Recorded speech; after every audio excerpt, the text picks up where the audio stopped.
and I am joined by the wonderful and talented Kyle Decker. Kyle, go ahead and introduce yourself. Yeah, I'm the executive producer, co-founder of Hot Chocolate Media, co-writer, and I play a small role in the show called The Punster. I might have had a thing or two in the hand of creating that character. And by a thing or two, I mean everything. Like, everything you love and hate about that character, just blame me for it.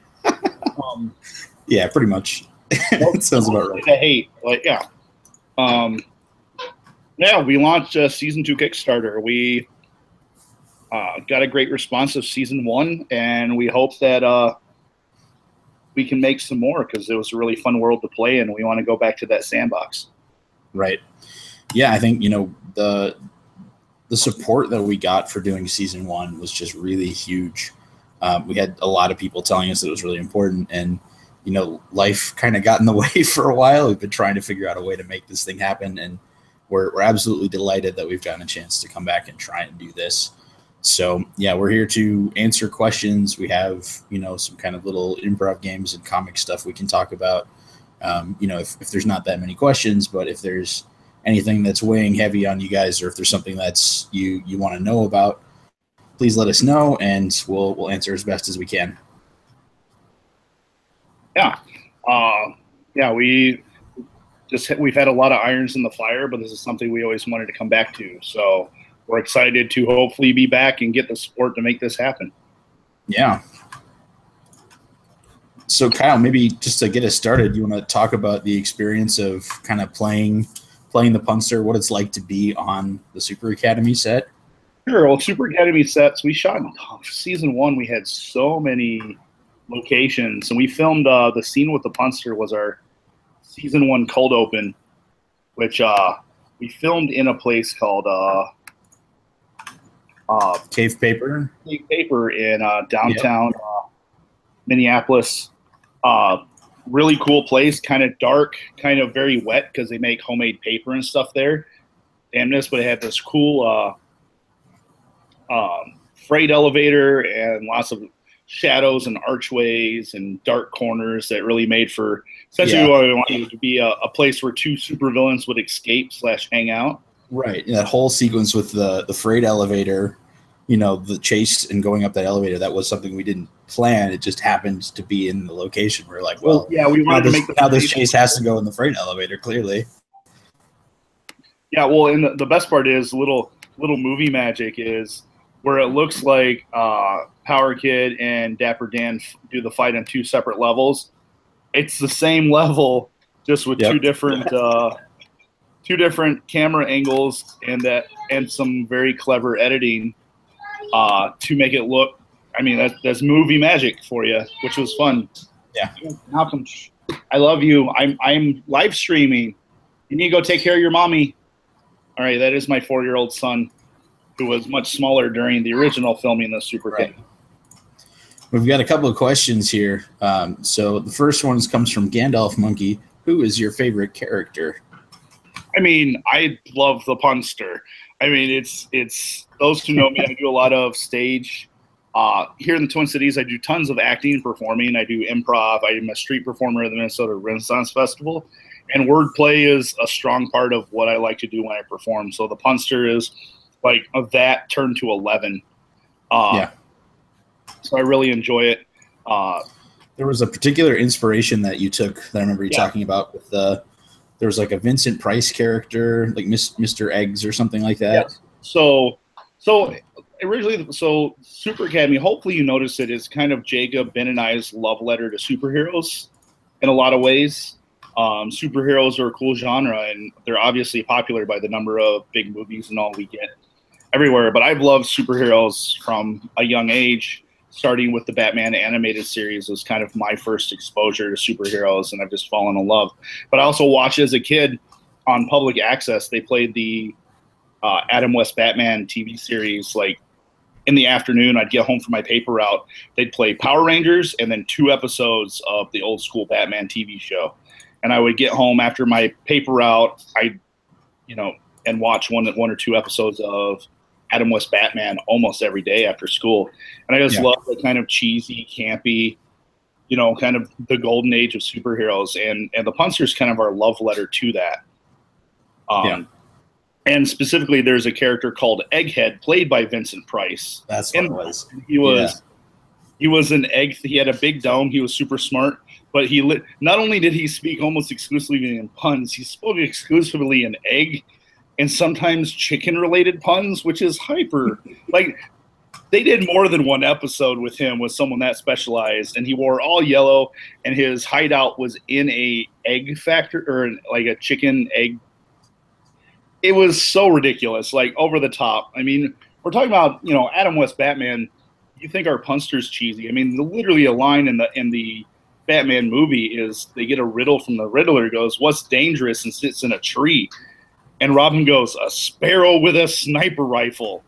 You're right, Robin. What else sits in trees? And I just like, but that's a thing. They committed to, like, that. They spent money on that, and that's just mind-boggling in the most awesome way. And yeah, it's Punster's my, you know, ode to that. I mean, as far as characters that I didn't play, if we're biased, I love the Slothmaster and Scott. Of course, yeah. Scott Reefer's portrayal of Slothmaster. I actually just got done in a run of a stage-esque show. I say it's stage-esque because it wasn't really on a stage, called Human Combat Chess, where Scott was a member of the cast. And he's really fun to work with. It was great to be a cast member with him again. So another positive, if we get this bad boy funded, is getting to work with Scott again. Yeah, I mean, there's so many people that we worked with on this project that are just, you know, incredible actors, and, like, you know, it's so frustrating to me that, you know, I want to be able to just, like, pay everyone these incredible amount of money that, like, they're clearly worth, but in the, you know, this indie world, it's just so difficult to do. So I mean, it's like crowdfunding is basically like the only way we can go to make this show the way that we want and make sure that everybody can go home with, you know, a little bit in their pocket, except for usually you and I, but, you know, that's the way it goes. In terms of favorite characters, it's really tough to say. I feel like I have the most fun writing Dark Cop, because he's just so, like, he's all the most, like, you know, anal parts of me, where he's so specific about everything and has this kind of funny rhythm to the way he talks. It's just a joy to write his lines. Starburst is also really fun, and Colorblind Kyle, who's just like a walking joke. Like, everything about his interactions are very funny. So I guess I like writing the comedy stuff more than I like writing the drama stuff. I mean, while acknowledging the drama is still very important. I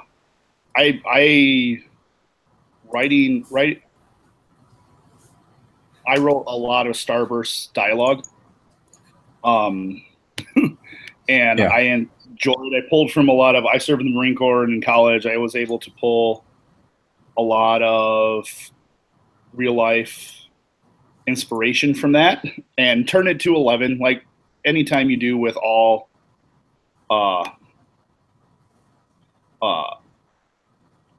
media, if you will, sometimes with entertainment, is you want to base it off real life to give it that validity and believability, but at the same time, you know, make it fun as well. So you want to turn it up. You don't want to be so rooted in reality, especially in a comedy, that that it isn't believable. But yeah. So yeah, I agree. I mean, I just love this world. To be honest, and it's such a fun place to explore, and, you know, the core joke of it, the idea that in this world where superheroes exist, of course there has to be a school where people can go to get a degree, or else they're never going to get a job in superheroism, is just, I think it's a strong idea that, you know, Ben had however many years ago, and it carries the whole, you know, every, you know, premise that we go through is carried on that one great idea. So I think that's really great. We do have a couple more questions here, so don't keep people hanging for too long. Tiki is asking, any chance for a Halloween episode in season 2? Probably not. We have 2. Here's our budget. It'll be for 2 episodes. We want to tell a story first before we do anything to specialize, if you will. Yeah. If we get funded for like 4 episodes instead of the 2, if we hit stretch goals, then that's more likely, I would say. Definitely. I'm not a fan in media generally of specialty episodes myself. They honestly tend to be my least favorite episodes in any TV show. So I understand while they're fun.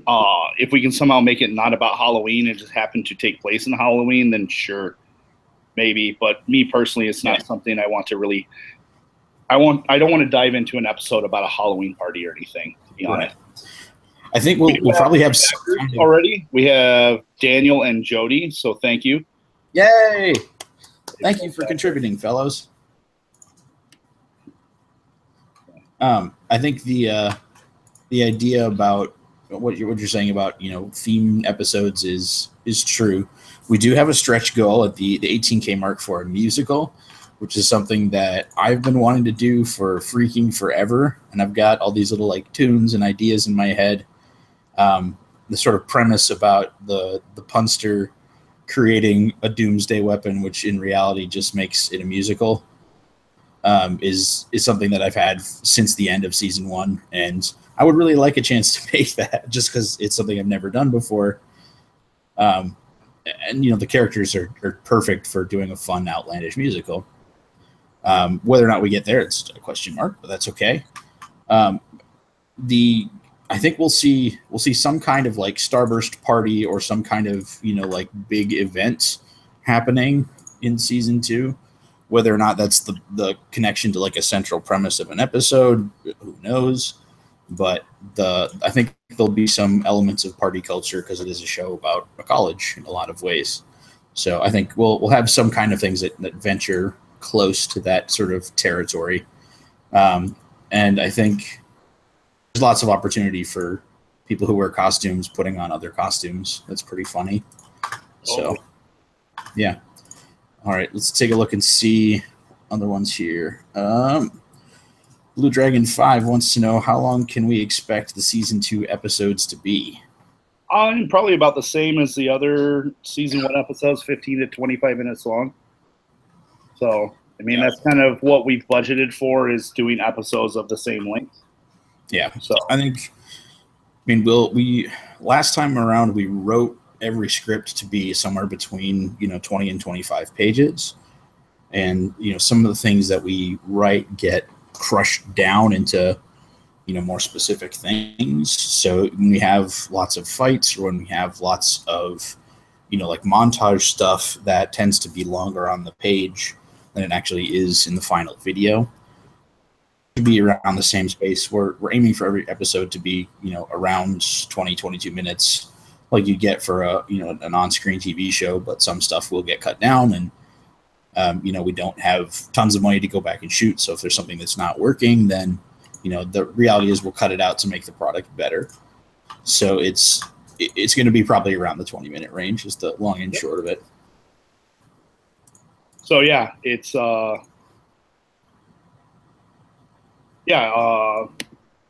we want to build a story like we did. We want to have a good beginning, middle, end with some signatures we do. Those of you who are familiar with our work, there's going to be some great stage combat.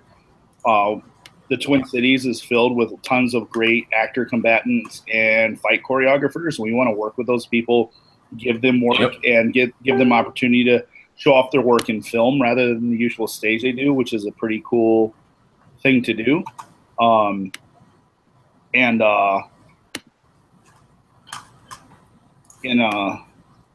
Yeah, that's a thing we want to do. So we have to have time to have a fight and film it. We want to set up why the fight happens. We just don't want violence for no reason. Right. Like, we want there to be stakes that we, now we do what we do with the fight, totally. Yeah. But yeah, we want to have that. So, I mean, the 15 to 20 minute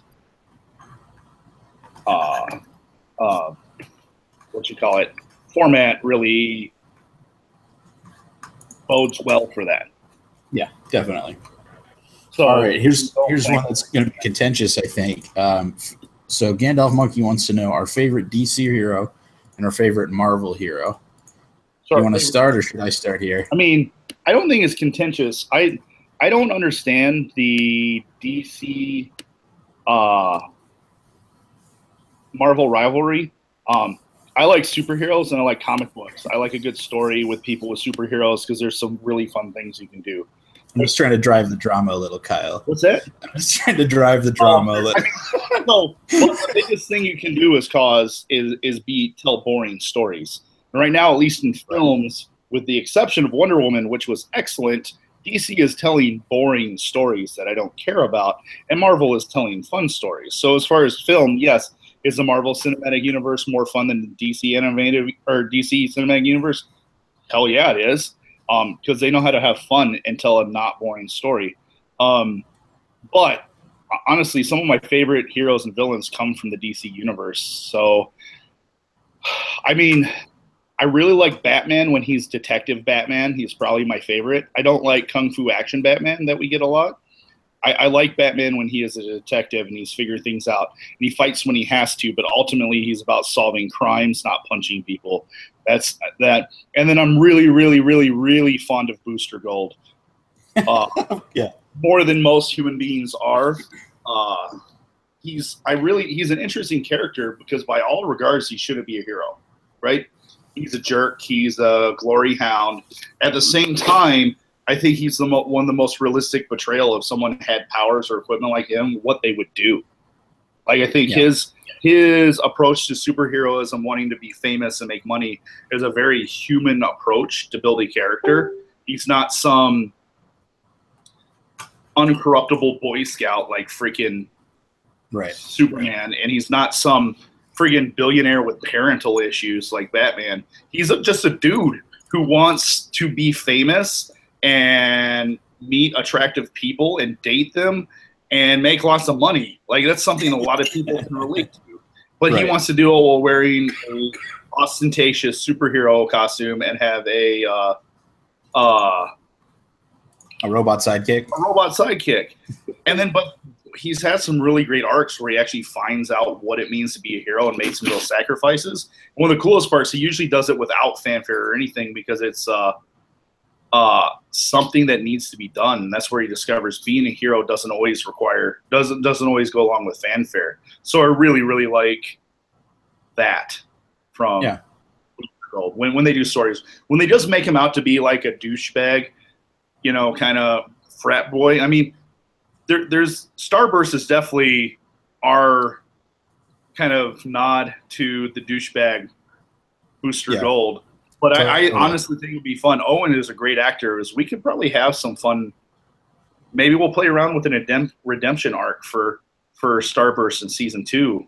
Who knows? Yeah, we've talked a little bit about that kind of idea. Yeah. Yeah, I like because at his core, like, he's really only a douche for like superficial reasons. Just like he wants that, like, instant glory, instant, power, instant cash, or whatever it is. He is still human underneath. He just doesn't understand, the need for a deeper connection yet. So I think that's, a place we can go. To answer the question in terms of, Marvel and DC heroes, you can see my favorite Marvel one behind me there. I've been a Doctor Strange fan since I was a small child. I first saw him in the pages of a Spider-Man comic where he was helping him out, and Spider-Man was basically useless because Doctor Strange was, flying and teleporting and going to all these different dimensions, and it was mind-blowing to me as a 7-year-old that somebody could be more powerful, more cool than Spider-Man. And ever since then, it's just been this kind of like slow obsession. I love how, old-fashioned he is in the way that he's very like, old world nobility, and he really tries to help people and puts a lot of himself into everything he does. And thinks,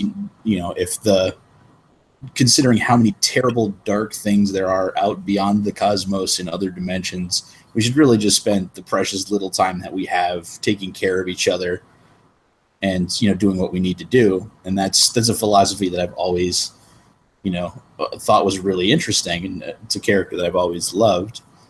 In terms of DC, I mean, of course, the pick is usually Batman. But outside of Batman, I would say Green Arrow is probably my next bet. He's somebody who's, again, has always tried to stick up for the little guy and has routinely shown use of diplomacy and brains over brawn, while still being really incredible as an archer and an athlete. So there's some incredible comics from the 70s and 80s with Green Arrow that are very near and dear to me on the DC side of things. Yeah, and as far as Marvel, I didn't get to my Marvel picks. Oh, that's right. I'm sorry. My favorite Marvel character is probably MODOK. Of course.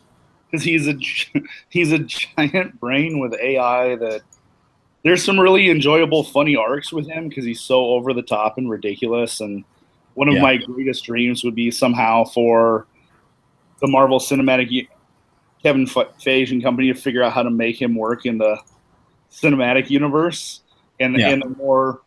I mean, I hate to call the cinematic universe realistic because it's not, but it's more rooted in reality sometimes than comic books are. And it'd be really nice to see. And my dream casting for that would be Steve Buscemi. Like, not even no questions at all. Right. Yeah. But as far as heroes go, I know it's cliche at this point, and he's so kind of oversaturated. I've always really enjoyed Deadpool. Speaking of one of my all-time favorite story arcs of him, Weapon was X. written by Brian Posehn and all, where he has to kill a whole bunch of racist presidents. But he teams up with Doctor Strange for a while there, and it's quite enjoyable and fun. He's kind of comedic, but as far as just non-comedic, he's definitely kind of a comedic character, to be honest, and I enjoy that. I like comedy. That's why I like Booster Gold and MODOK. They're both not super serious characters most of the time. That being said, I really love the Fantastic Four. So it's very, as a group, they're the original super group. They're really fun.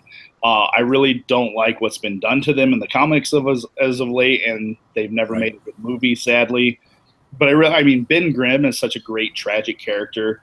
Like, the number of times he's had to not be a monster anymore, but he's become a monster again because it would save people, is very, altruistic.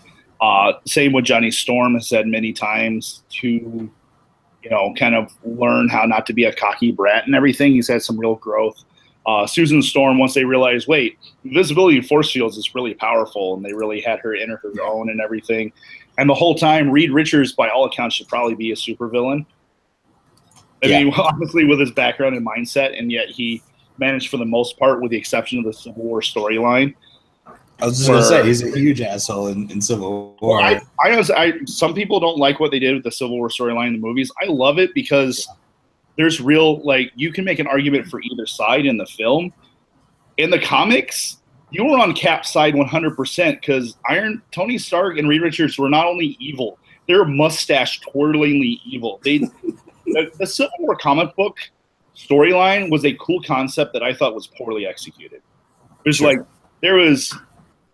There's no reason to be on one side or the other. Like, you knew which side you were on. You were on Cap's side because they made it too easy to make that decision. Yeah. So but that's just an example of, Reed Richards kind of dipping in. And actually, you know what? I know who my favorite single superhero is, if I had to pick one in the entire Marvel universe, and that's Ant-Man. I love me some Ant-Man. Hank Pym's another one by all regards. Not Ultimate's Ant-Man, just regular Marvel Ant-Man. Just regular, not child or spousal abusing Ant-Man or anything like that. Just good old regular Ant-Man. By all accounts, should also be a supervillain, like creating Ultron and all the things. He's very smart. I really like him. And I actually, I keep bringing Marvel Cinematic Universe, but that's probably the most common form of Marvel most people know. And I wasn't really down for Scott Lang at first when they announced it. Mm-hmm. But I really like the way they did it with because they have the universe they've created with Howard Stark and everything. Yeah. And, Captain America the first time around. So they've kind of had this first generation Avengers, if you will. So I kind of like Hank Pym taking more of a mentor kind of tech support role while Scott Lang is in the field kind of thing. That was a great way to approach it, and I thought that was really interesting. And Paul Rudd was a really good casting for that. I mean, Paul Rudd has tons of on-screen presence, and he's funny and he's charming. And I really enjoyed that movie. I was sad that Edgar Wright couldn't finish directing it, but his fingerprints are all over that film. Oh, sure. Like all the heist elements and the heist elements. Yeah, There's definitely he didn't finish it up, but it was definitely Edgar Wright's. So I'm really interested in Ant-Man and Wasp, how that turns out. I'm excited for it.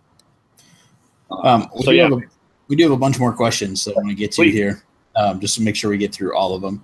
Before we do that, just in case you've just joined us or haven't, unsure why this is happening or what's going on, I'm Jacob Gulliver. I'm the co-writer, co-director on the original Super Academy, and I will be doing the same role on the new Super Academy content, assuming it's funded. Kyle is joining me, and I'll let him give a bio in a minute. Yeah, but if you haven't taken an opportunity yet, down below this video, right down here, there's a link to our Season 2 Kickstarter. If you have some spare cash and you're interested in backing us, even $5, seriously, it makes a huge difference. And if you don't, that's okay. Share it on social media. Please tell your friends, family, random rich people that'd be fantastic. Just let them know so that we can make this thing happen. And I'll let Kyle go ahead and give his spiel. And yes, if you don't have money, I understand that times can be tough for people. But sharing the link to the Kickstarter and talking about it helps out a ton, helps us get that visibility, helps those Facebook and Kickstarter algorithms do their thing. So hopefully we can get funded and make more content. Because eventually the content, once it's complete, it'll be on YouTube free for everyone. But we need that money to make it. I will returning my function as executive producer and co-writer of the series. I'm sure Jacob and I will probably end up doing a little Russo brothers co-directing, or especially when we have locations where if we have 2 cameras and we have 2 locations for time and budgetary concerns, we may go off and I direct one. Indie film, you got to get creative and you wear a lot of hats. None of us. Basically, we're going to help. We're going to lead making Super Academy, and it means we're going to do a lot of different things, which is fine. We do it because we love it and it's fun creating art and creating stories for people. Absolutely. That's why we're here. Hopefully you get on. I know it's a holiday, so a lot of people aren't on. So I'm expecting kind of a slow burn for this Kickstarter. One of the reasons we launched this Kickstarter this week, though, is because later this week, there's a big event here in Minnesota Jake and I will be at called Convergence. It's basically like a nerd convention, comic book and superhero and film and art and, tabletop games, board games, all kinds of cool stuff. But it's all fan run. It's not like corporately owned or sponsored or anything. So everybody who's there is there just for you don't buy a ticket of appreciation. You pay for a membership. It's very cool. We'll have what they call a fan table, where it's basically like a booth, like you'd have at many conventions, but it's for Convergence members that have their own projects, and also we'll have a hot chocolate media booth. We'll be highlighting Super Academy along with many of our other projects, like our movie machine podcast, our Fringe play we're doing, etc. And then Jacob and I will be on several panels. We do lots of film panels every year. So we thought it'd be a great opportunity to be able to, at the end of the panel, if people enjoyed what we had to say, we can say, by the way, we have this Kickstarter going on. So we're hoping to get some good local promotion, because while we have plenty of backers from all over the country and the world, one of Hot Chocolate Media's mission is to create art in Minnesota by using Minnesota artists. That's very important to be a huge part of the local community. So we're working really hard at a local convention. It kind of really pairs with that. That being said, we love our out of Minnesota fans and everything. It's not like we make the content just for Minnesota people, but we do clearly identify as a very Minnesota entity. Yeah. All right, let's take some more questions here. Just so you guys know, in a little bit, fingers crossed, we'll be joined by the one and only Power Kid himself, Mr. Ted Femright. But while we're waiting here, let's do some more questions. Really quick one that I want to note that we can answer very quickly. Can we get a call back to the pocket-sized dictionary Dark Cobb said he was going to give Power Kid next season? Maybe. That's a great idea. Maybe. That's something that will sit in my brain now forever. Also, another question: can you tease the arcs our characters may go in season 2? That's a trickier question. Yeah. All right. Hold on. Let me get out my notebook of all of my season. Yeah, let me get out some Crimson Toro for this one. Yeah. Definitely drank from talked that. ideas, but we haven't committed anything because honestly, we don't know what we can do until we know what budget we have. I mean, that's the making the sausage answer. I know it's not the great. We have some ideas what we love to do. We definitely want to explore Chaotrix's journey from being basically unappreciated by her father to emerging as a supervillain of her own. Yep. Of her own, willpower and everything. Yeah. We definitely would love to do something with a supervillain team. Yeah. That's definitely, we hinted that at the end of season 1. You may have seen some characters that just got a little screen time and didn't do much. We definitely want to do something with that. Yeah.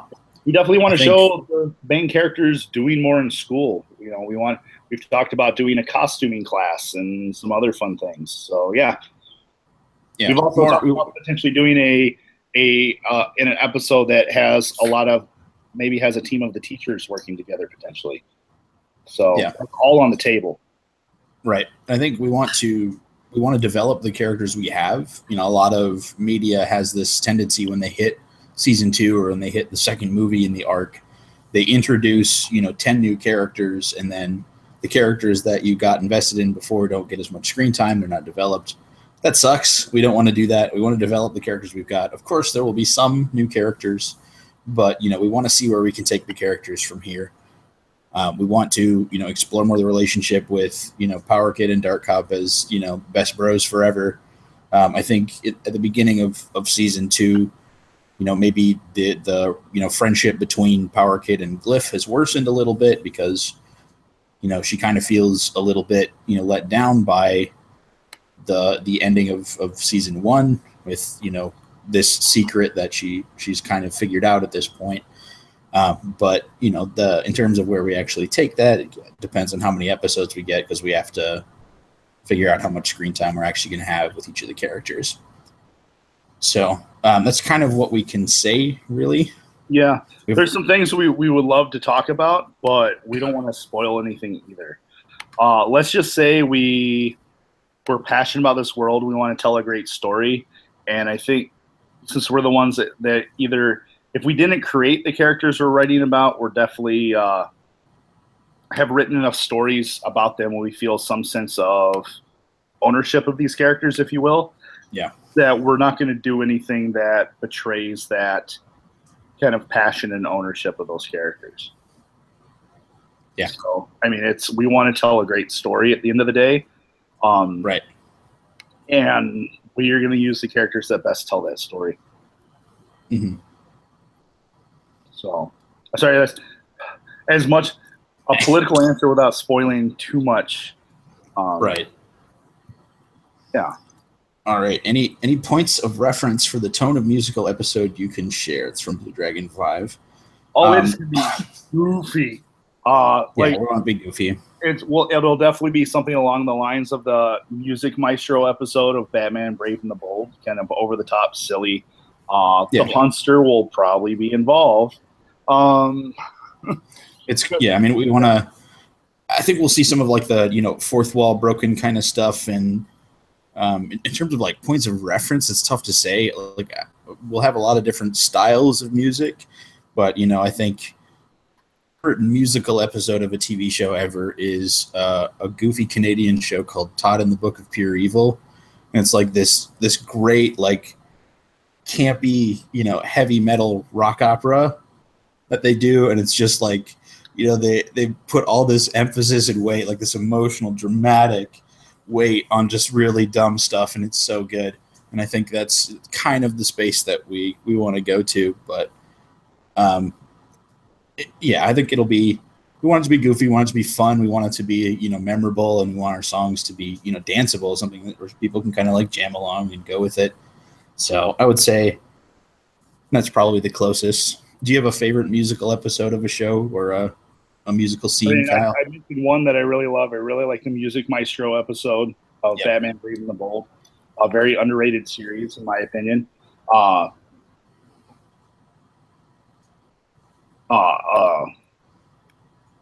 And I'm trying to think of another one I like. And I like everything about Gallivant, which is just one. Oh, of course, yes. Another. So thank you for mentioning that. So yeah, a tone similar to Gallivant as well. I'm sure we'll definitely take inspiration from that. Yeah. All right, we got another question here from Tiki. Can you say anything about the timeline and how long after season 1 the second season takes place? It's tough. It's either going to be the tail end of the year that's the same year, or it'll probably be the beginning of the next year after at school. Hollywood Magic, we can pretend. Right. By Hollywood, I mean Minneapolis, infinite budget. Yeah. Yeah, if we had infinite budget, I think it would take place, just a few weeks after.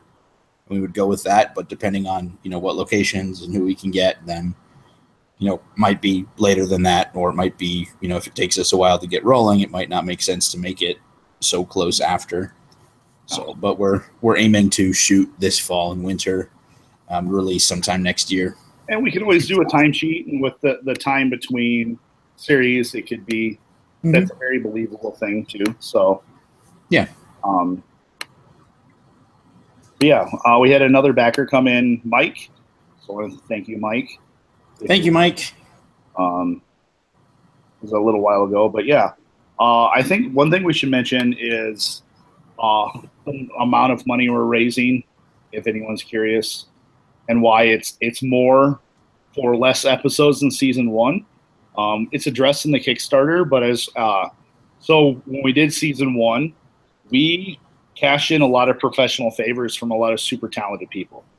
Tons of people. Our director of photography, Ben Enke, lots of actor, our fight choreographer, Clayton. Yeah, tons for us of for free, and we ended up working for him for free.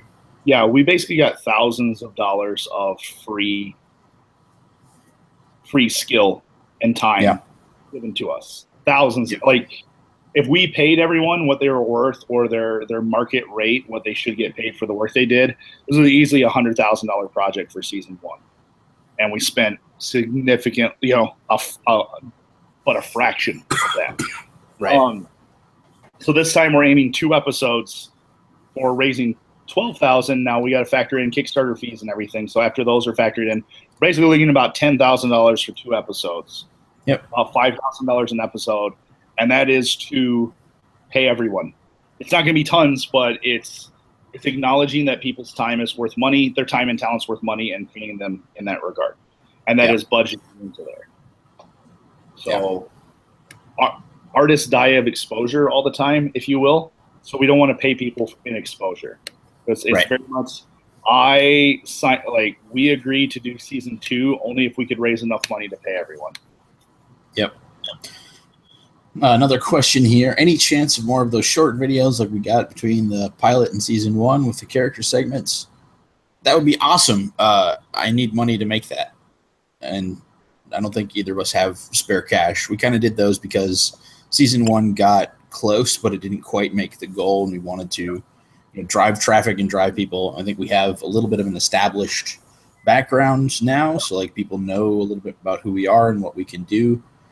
We're hoping that we don't have to do that. Of course, if we had money, we would just make Super Academy videos all the time. That would be awesome. But yeah, we would love to do that, but it's not. I mean, doing film is a lot more expensive than, say, I do improv a lot. I do stage theater a lot. Those are easier to do because, one, you do stage theater. As soon as you open, you sell tickets, and you usually recoup whatever you put in. And even if it falls short, most theater companies locally here are at least nonprofit. So, they have that kind of support and backing. We're just 2 people, and 3 with Ben. We're just filmmakers who love making art, but equipment's expensive. When you do theater, you rent a theater to do your show. All your tech and all is included in that rental. Done, taken care of. That's one expenditure takes care of everything. And then you have your actors and you're ready to go. Film, you have equipment, you have locations. There's so many more moving parts. It's a lot more expensive. Insurance. Special effects, editing, motion graphics, cloud storage just to store all our files. catering. Yeah. So it's way more expensive than most other forms of art that we do regularly year round.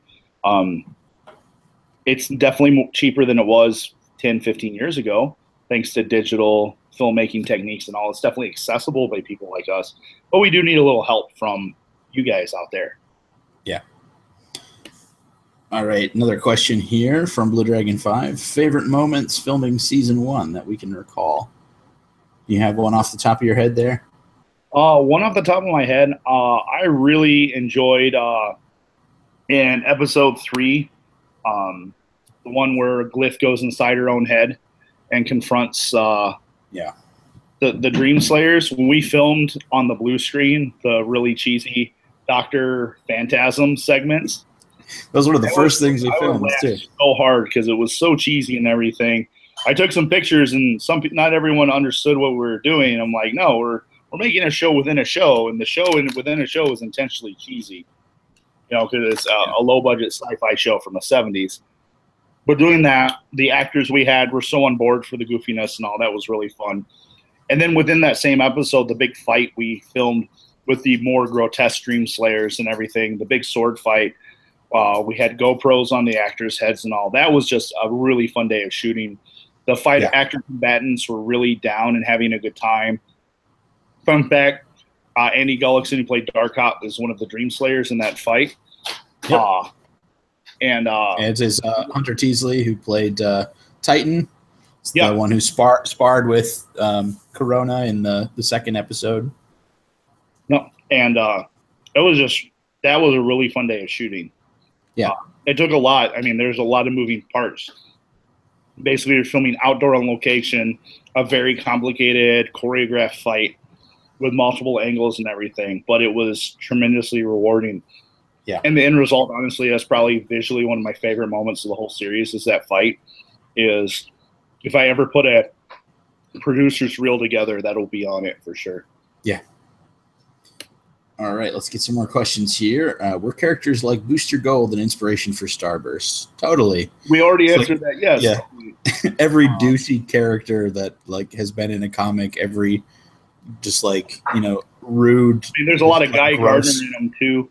Oh yeah, sure. Yeah. And every rude, annoying college bro is exemplified in Starburst, but he's also wearing a superhero suit because he's a superhero. So he's kind of a combination of that, smarmy, douche in comics. Starburst does have powers. Starburst does have powers. We just haven't shown them yet. Yeah. It's just, I like the idea he's just lazy. Of course he could use his powers, but that requires effort. Yeah. It's not finals week. Why am I using my powers? Yeah. All right. How about this one? This one might be a long one. Favorite and least favorite MCU film? Okay. That's a really tough question, I think. Man, my favorite is probably either the first Captain America movie or the Avengers, to be honest. Those are probably my two. Those are probably a toss-up. Yeah. Those two, as far as pacing, characters I enjoy, editing, special effects, introduce world building are probably my two favorites. Mm-hmm. What about your least favorite? My least favorite? Probably Age of Ultron. It just was kind of a mess.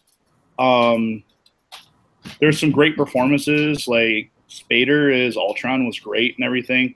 I love that it gave us vision, but it was all kind of just mashed together.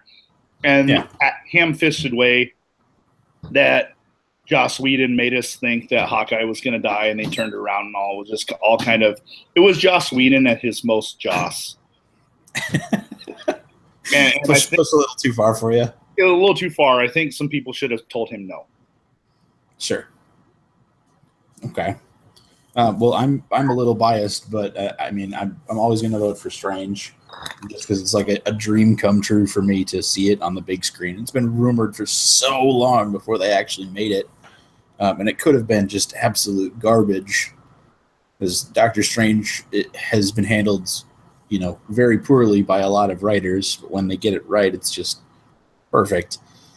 But overall, at like cinematic storytelling, as a particular project, I would say first or second Captain America movie is probably the strongest overall as a film. Avengers is really, really good just because it ties so much together. Least favorite is probably Iron Man 2. Not a very strong one.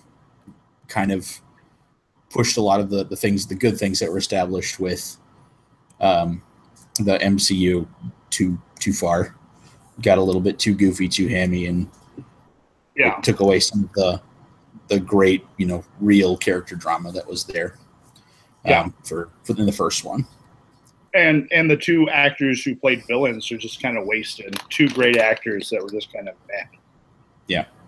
Good, so yeah, I can see that. So I mean, that being said, even those ones we said were our least favorites, I'd rather watch those 15 times instead of Batman, Superman, or Suicide Squad.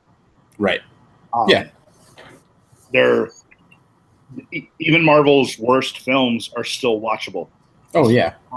They just aren't as fun and watchable as their others. Yeah. But that being said, Wonder Woman is better than both Age of Ultron and Iron Man 2. And honestly, a lot of them, I'd put it up there probably with the top 5 or 6 Marvel films as far as just pure enjoyability. Sure. So I don't want to make it shit on DC Cinematic Universe all night. Like they've shown that when they don't use Zack Snyder, they can make a great effing movie. Yeah. Or David Goyer. Like what? Wonder Woman's good. Neither Zack Snyder or David Goyer are involved. Wow. Interesting. Yeah. So aside from our, BSing about films and stuff, just to quickly note, if any of you are just joining us, it's kind of hard to tell because I can't see who joins when, but if you're just joining us, we're funding another season of Super Academy, and we would love for you to check it out. There's a link below you can click on or share with friends and family if you're not able to donate tonight. Anything that you put in, by the way, doesn't come out of the bank instantly. If you're a little tight this week, that's totally okay. It comes out at the end of the month once the is over. So if you can give us $20 at the end of the month, totally fine. Don't worry too much about that. You won't need the money. You won't actually need the money in your account till August 3rd. Mm-hmm. That's when it gets withdrawn. Yep. And we've got even then, that's a Thursday. So even then, if your account doesn't have money, it'll try over the course of like 2 or 3 days. So if you don't get paid till Friday, it works. I've done that a lot of times. Oh, I want to support this project. Oh, it ends the day before I get paid. Oh, I can back it and it'll come out of my account on Friday. Yep. You do not give us any money until it is funded. One thing I love about Kickstarter is an all or nothing. So Jake and I were very clear to make an honest, like, we need this amount of money to make the project. Because if we did Indiegogo or another project, we could take $3,000 or $4,000 of your money and then make nothing. And then we just have $3,000 or $4,000 of your money, and that seems dishonest to us. So we're only going to take your money if we have enough to actually make a show. Yep. And in terms of other cool stuff, if you haven't checked out the rewards yet, we have a couple really cool new ones. There's an exclusive signed print from Christopher Jones, who has worked on the Young Justice comic and Doctor Who, the Third Doctor. He worked on Parallel Man. He worked on Gargoyles, Bad Guys. Batman. Yep, exactly. Yep. And he's really good buddies with Greg Wiseman, and we've chatted with both of them at Convergence last year and the year before quite a few times. One of our other cool new rewards is a 3D printed item. Here's a prototype that I can show you. This is a Super Academy fridge magnet that was 3D printed. It's a little rough around the edges. Like I said, it's still a prototype. But you could have this on your fridge in a color of your choice, or you could have a shrunken down one on your keychain, something that you could take with you everywhere. It's sturdy. It's a nice hard plastic as well. It's not like a flimsy little throwaway piece of junk. It's like a real thing. It's pretty cool. You right there, Kyle? Yeah, I'm fine. I'll live. And Christopher Jones, he hasn't finished the art yet. When he does, we'll definitely throw it on the Kickstarter so you can check it out. Yep. It's not like he's busy or anything. No. Also, if you were wondering, Linkara is definitely coming back if we get funded. He has agreed to reprise his role as Gavin Ward, which would be fantastic. We had a ton of fun working with him on season 1. He's so funny, and he has this vibrance and energy that's exactly what we want from our show. So it works really, really well with the style that we've established. All right, should we take some more questions? Yeah. All right, so the next one here is from Corn Crab. Thank you, Corn Crab. Do you have any plans for new characters? I mean, of course, we have millions of ideas for random characters that we want to put in. Whether or not they make it in is another question entirely.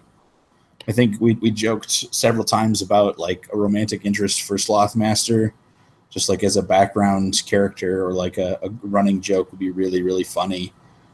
We want to develop the characters that we introduced at the tail end of season 1 with the villains group. So we had Herr Glockenspiel, who's kind of our Doctor Doom parody, and Emotep, who is the name is a portmanteau of emo and Imhotep, kind of like That's my fault. That's totally my. Yeah, a dark gothy girl who has some kind of mayhem inclined tendencies that could be kind of fun. So we're interested in developing those characters and getting to see what the villains can do. We'll probably include some more characters. We talked about maybe showing Starburst's girlfriend, Lady Fireheat, on and off girlfriend or something like that. Yep. And there's lots of other background characters we'd like to include.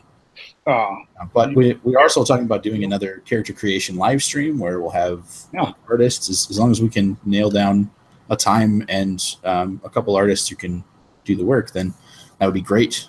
Again, it's just a matter of finding the time. So, yeah.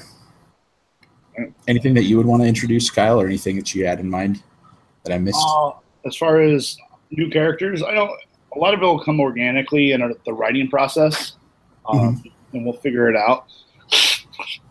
But I definitely want to do more with Commander Cobalt, personally. Yeah, definitely. The character is fun, but the performer, Duck Washington, honestly, is probably one of my...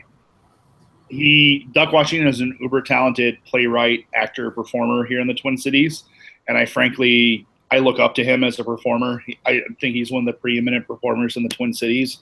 So anytime I get a chance to work with him, I jump at it. So I definitely want to work with him again.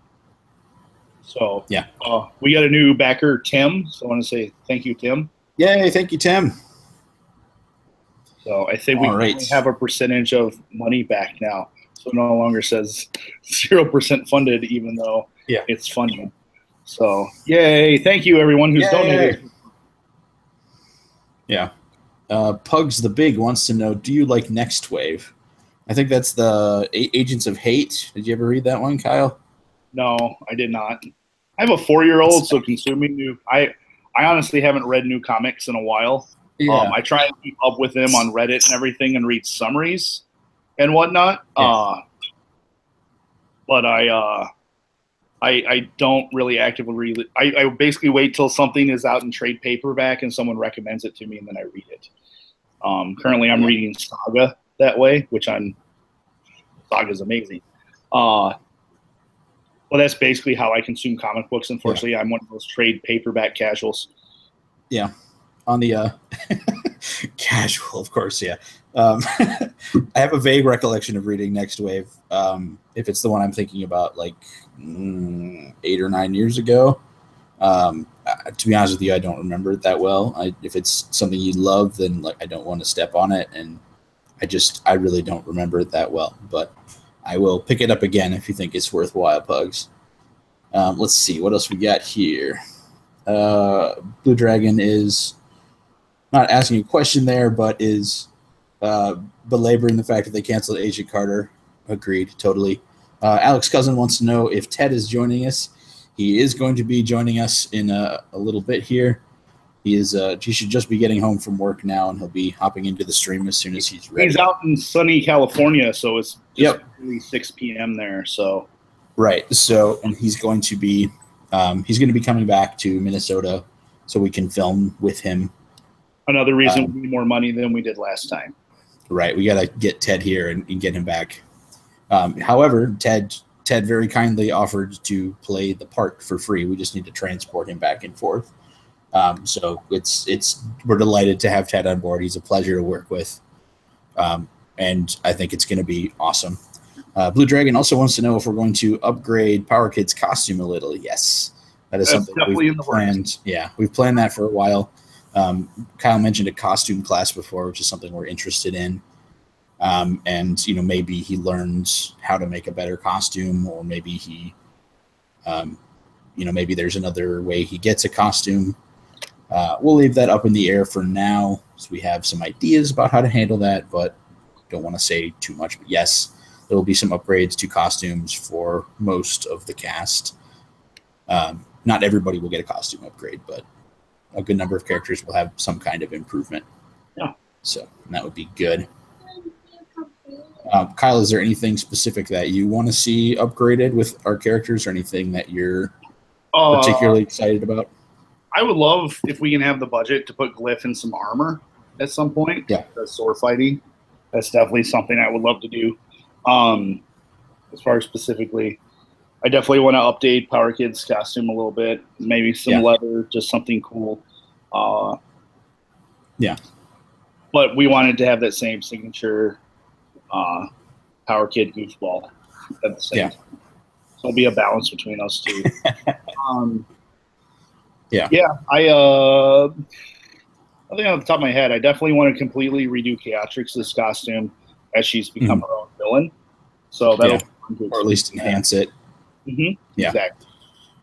Victoria is a very strong actress. She when you're in the room with her and she's acting, you can feel the energy coming off of her.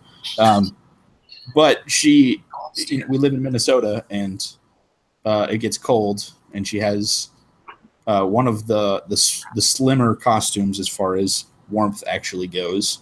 She said, if we do more, I need to be warmer. And we're like, yeah, that's fine. We'll find some way to do that. So that's totally fine. And I think we can come up with some cool stuff for her. So I'm excited about possibilities for what we can upgrade with the costumes. Totally. Corn Crab wants to know, will we learn more about Corona's home planet? That's a big question mark right now. Maybe. The actress who played Corona has moved to another state, and it's going to be a little bit tougher to schedule her. We're still not sure if that's going to be a possibility. It's not going to be logistically possible. Right. We'll do everything we can to make that possible, and at least try to continue or complete the storyline with Corona as we can. It's just tough to do that. Also, trying to find a location that looks like an alien planet on an indie budget. It's a bit of a tall order. But we also don't want to do it with exposition either. That feels like a cop-out. So it'll be a balancing act to do it. We're definitely not against putting an alien character in season 1 was definitely a bit of a risk. I think it worked. I'm proud of what we did. But it also has created things going forward that we have to deal with that we may not be able to. Yeah. But we'll try. We won't just give up on it. We'll definitely look at all possibilities and exhaust them before we make a call one way or the other. Sure. All right. Another question here. Any chance of Dark Cop getting a logo? Maybe. I think Dark Cop likes the idea of, like being independent, like, the type of guy who's like, no label, no branding. I'm just me. I don't do it for recognition. I'm just doing it for me because that's justice. He does it for justice. And for justice. Right. Yeah.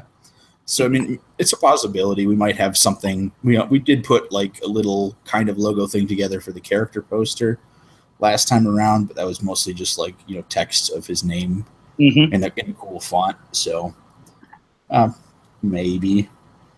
Another question here. This one is for you, Kyle. Any sriracha based antics planned for the last day of the Kickstarter? I don't know. We're we could up it a bit too. So depending on how much people want to pay to torture me. I'm a member of a nonprofit company, theater company here in the Twin Cities called Fearless Comedy Productions, and we do an annual 50-hour comedy marathon, and there are things we do for. You basically can pay to punish company members' donation, and one of the things we did this past year was the Devil's Toe Challenge. Which it was very funny, you guys. There's this lollipop called the Devil's Toe, which is a lollipop made out of a ghost pepper extract. This is something like 9 million Scoville units. And the Devil's Toe Challenge is to hold the lollipop in your mouth for 5 minutes. And I went 6 minutes, and Michael Bloom, who plays Deathside? Yeah, also, he's the body of Deathside. Is also in body Fearless. of Deathside. Yeah. I went, but it was painful. So I've done worse for money. Yeah. And not even directly money for me, money for art. So it's a thing that I've done. So I think my favorite thing that you did to, I would love to do more stuff like that. I guess it depends. If we're funded by the end of the month, then we may not necessarily need to do something like that. But if we're close, not quite there, we might try and do more like streaming stuff at the end of the month to drum up support and make sure that people can come and ask us questions or do whatever they need to. But to build off of what Kyle was saying, my favorite thing that you did that had me laughing my ass off, excuse me, as part of the Die Laughing comedy was you guys got a dog shock collar and you all put it on because somebody had bought that as like a reward for. Well, we played paper, rock, scissors, and the loser had to get shocked. I'm terrible at paper, rock, scissors. I always outthink myself. It's probably because it's rock, paper, scissors, Kyle. It's probably why. It's probably because it's rock, paper, scissors, and not paper, rock, scissors. Yeah. Maybe that's why. But I'm always outthinking myself and I always lose, and of course I lost. And it brought me to my knees. Like it's a big muscle twitch. Yeah. Going back and watching the videos. Funny. And Michael Bloom, who again plays the body of Deathside, commented after you got zapped. He said, when you shouted, you sounded like the Taco Bell Chihuahua, which I thought was the funniest shit I had ever heard. Apologies if there are any children watching. But I was literally crying with laughter. It was so funny. Oh man. Well, we should take some more questions here. But before we do, I again want to reiterate down below the video here, there is a link you can click. Back us. Yeah, please back us. Please give us some support, or at least share on social media about things that will never happen if we don't get funded. Right.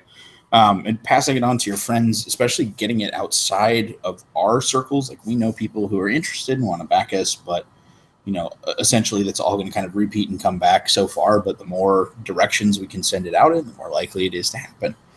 So it may not seem like a big deal to you, but sharing it on social media or on a forum that you love, where people are interested in this kind of stuff, that is actually a really big deal. So that helps us get it outside the circle. So that said, let's get back to the questions. I've got another one here from Blue Dragon. Would you consider radio plays or voices playing over comic art as a worst case scenario to regroup until another Kickstarter, like the shorts from season 1? That would be really fun. We need to pay our actors to do that, which is money spent. So, and we need to pay a comic artist to do comic art. Yep. It's in reality, it's not all that much. It's not all that less expensive to do a radio play or voices playing over comic art. That's still an expensive thing to do because the people doing the parts and doing the art still need to be paid. You realistically pay a comic book artist at least $50 a page. Right. That's and a voice actor for a one-day recording session at least $100. Yeah. So, and then by the way, we don't have the recording equipment, so we have to rent a studio to do that. So yeah, I mean, it would be cheaper than a film, but not much cheaper. Right. It costs money. Frankly, doing film is not cheap or free. That's why I do improv so much, is I can still perform, and all I need is a stage and a bar, which is usually free. Right. And, you know, there's just some art forms that are easier to accomplish with no budget than others. Yeah. That would be a great idea. Something like that would be a blast to work on, to write and produce. Yeah. Costs money. I hate that as our answer to everything, but I know there's plenty of YouTubers who film themselves in front of a camera playing video games or talking about things, but literally their overhead is a camera and a quick edit. They don't do color correction. They don't need a full cast of characters. They don't need to do special effects. And right. If they have, you know, 1 million views per video, they're actually generating ad revenue to pay for things. Yeah. We don't have those things. Yeah. Okay. How about a fun question for you here, Kyle? Does the punster schedule his dental appointments for 2:30? Probably. I'm trying to think of a pun response to that, and he's a very incisive individual, so yes. There you go. You're welcome. All right. He has a strong molar character. Yeah. Okay. Another question here. How many live streams can we expect between now and the Kickstarter's end? That's a great question. Depends who we can get to be in the live streams. One thing that I talked about just today actually was with Alex Jeffrey, who's the voice of our Death Side. He has that real incredible deep voice, and we're talking about doing like a pay for request to read something live stream. So we'd get him in like a nice big wingback chair and a robe, and you know, you could send us, if you back us, you can send us the option to, I want you to read some pages from 50 Shades of Grey, or pages from, you know, Waiting for Godot, or whatever it is that you think would be funny to have Deathside read, or to have Alex read in a, you know, a funny deep voice. I think that'd be really fun. We definitely want to try another character creation live stream. We just got to nail down. I mean, time in our world, we have Convergence this week, so it'll be hard to do a hangout there. Likely, we might consider doing. We do have the fan table. We might try and do something live during the convention. Potentially, there's always that chance. If we can get also, like an interview with one of our, you know, cast members, or with one of the, you know, attending professionals that we can put up, that would be really cool. It's just a matter of whether or not that we can make that happen. Well, then, like, I mean, for real world, I have a regular monthly improv show that I, you know, have to do rehearsals. I'm working on a Fringe play that Jacob co-wrote with me. That's really funny, and I'm directing that, so I will be busy doing rehearsals and everything. And Minnesota Fringe opens when our Kickstarter ends. Literally, opening night of Fringe is closing night of the Kickstarter. So we'll try and do as much as we have. I don't know if we'll do a final day. We may do a final during the day stream, the Kickstarter, but we may not go to the last minute kind of deal, because we'll be gearing up for Fringe. Which is, you know, that's another. I mean, Jake and I enjoy creating art and humor for people, and we do it in whatever venue we can get available. And Minnesota Fringe is very accessible. Anyone can enter the lottery and get a slot in the stage and get 5 shows. You just have to write and create your own show. Yeah, and you pay a fee for the use of the theater, and it's a very affordable fee compared to usual theater rental fees. So, so that's the thing. So I will guarantee at least 1 more for sure. Hopefully 2 more, but beyond that, it really depends on time. Right. We'll do what we can. We'll do everything we can for you guys. That being said, if you live in Minnesota, you should check out our Fringe show called Waiting for Gygax. It's a Dungeons and Dragons themed parody of Waiting for Godot, and very funny.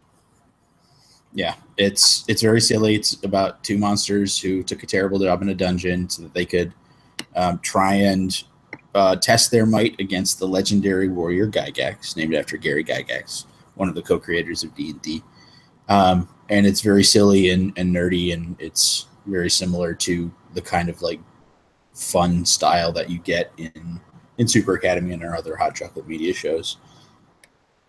hopefully once that's done, we'll, you know, have some way for at least a clip or something of it to go up online. But if you're in the cities, definitely check it out. Should we take some more questions here? Yeah. Okay. Another one here from, there it is, from LOTR fan. Will we see more Slothmaster? Yes. Almost definitely. Scott is down to do it again. Like I said, I just finished a show. Scott was in as well. Scott is definitely down to do more. This one right here. Yep. Scott, really great. An awesome dude. Very talented and funny, and yeah.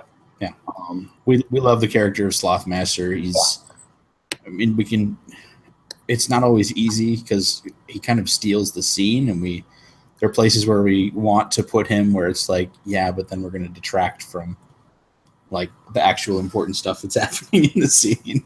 So, but we have some good ideas for what we want to do, and we have some fun things that we could definitely do with Scott. I'll also probably be building a new set of claws for Scott because we had the question about costumes before. I built the claws out of like a hard sealing putty and some a thick paint last time. I'll probably do something similar this time around with a little bit different materials just for sturdiness. So yeah,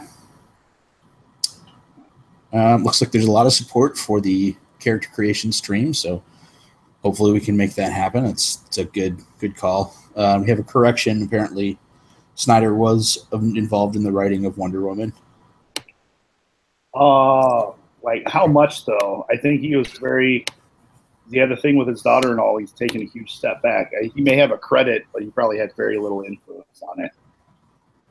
So, I mean, I think he gets executive producer credit like Kevin Feige does for everything that happens in the DC universe, but he had very little to do with it.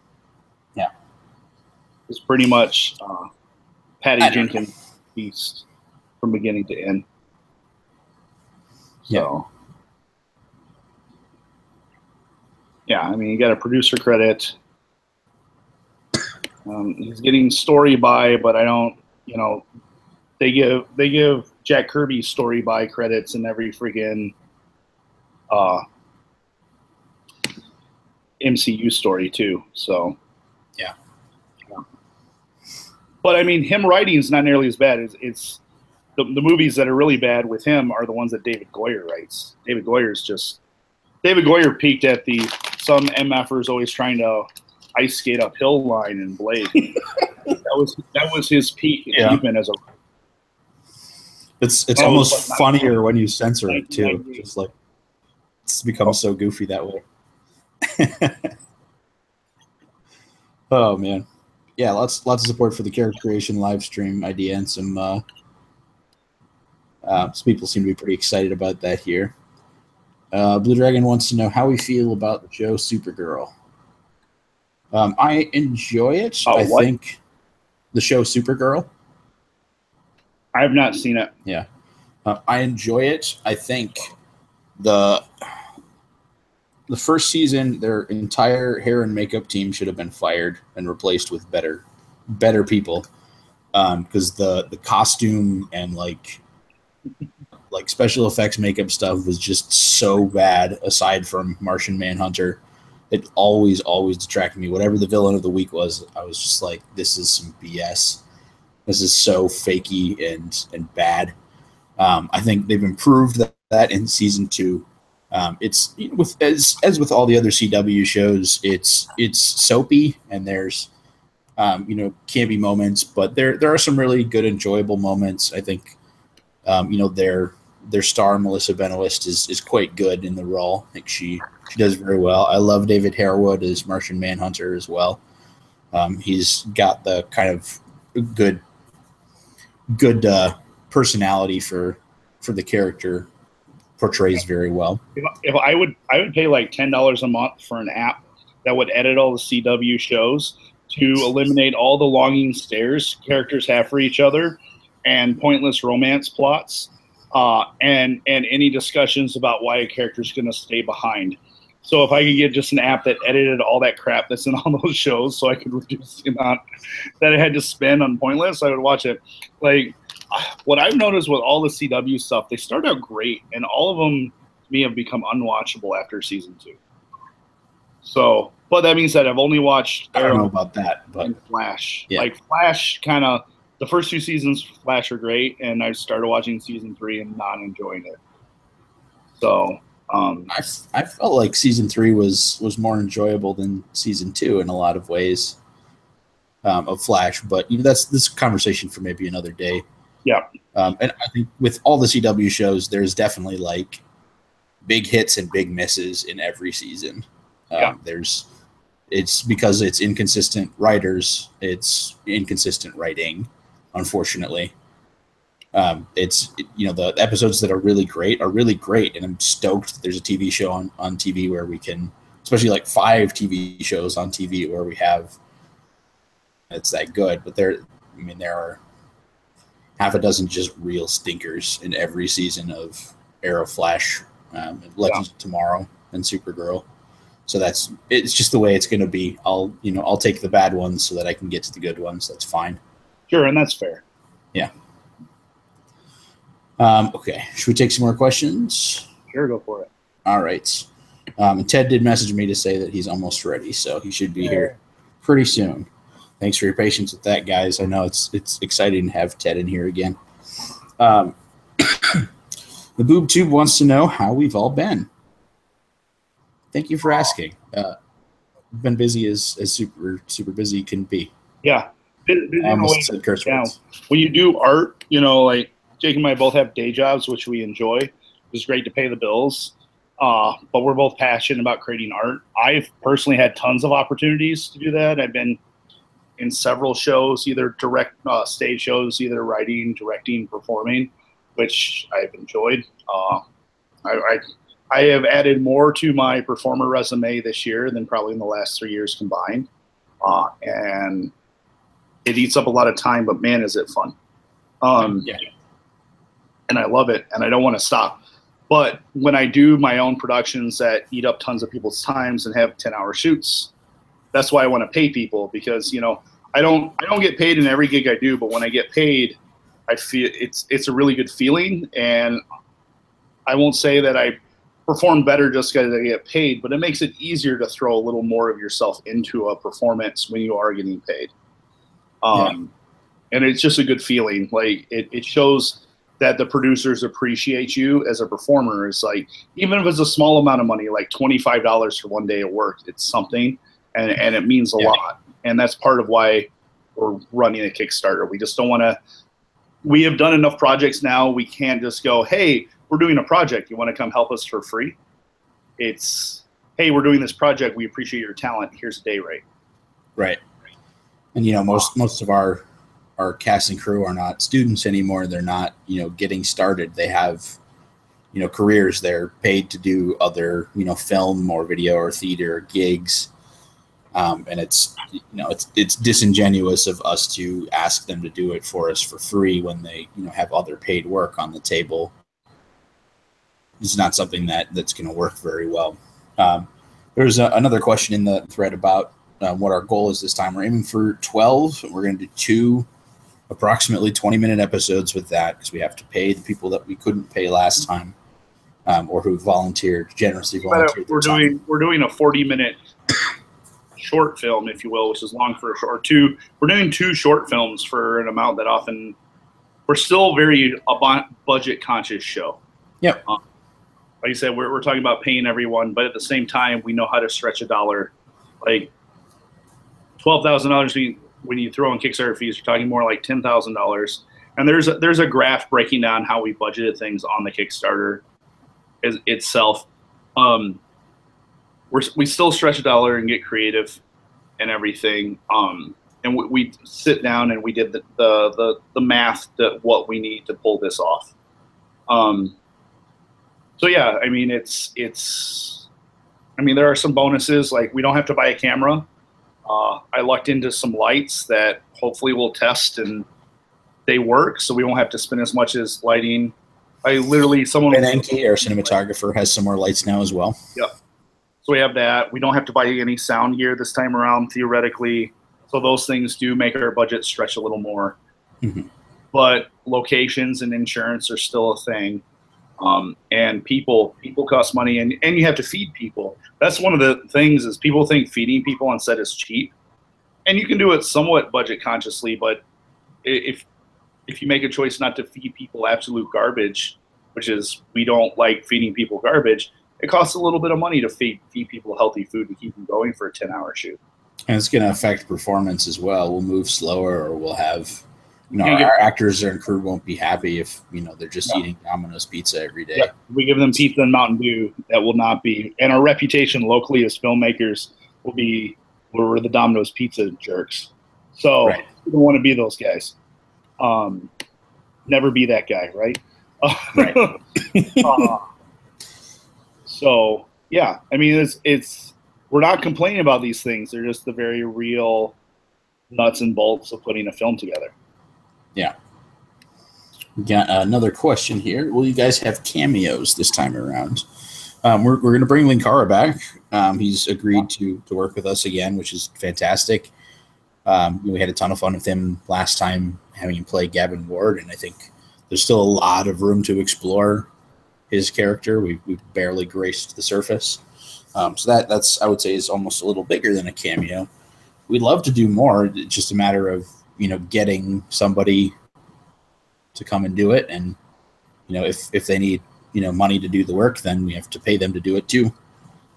So, yeah. It'll be fun. Yeah. We definitely want to create more is what it is,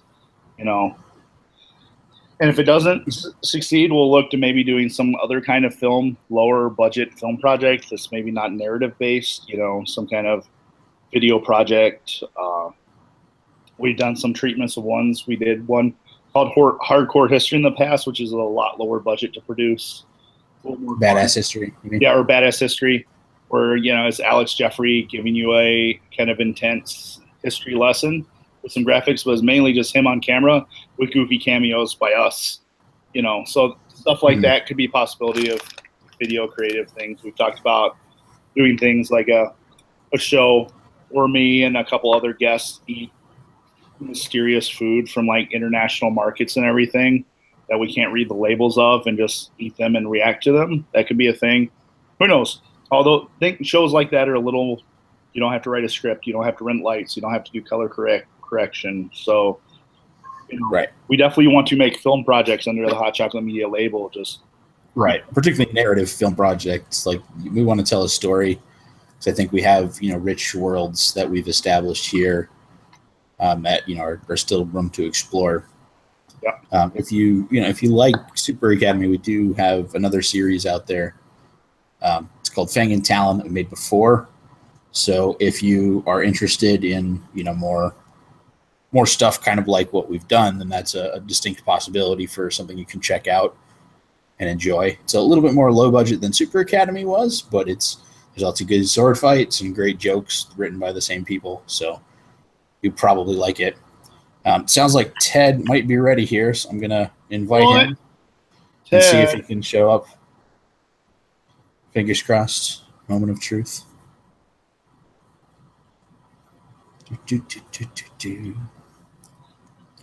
Drum roll.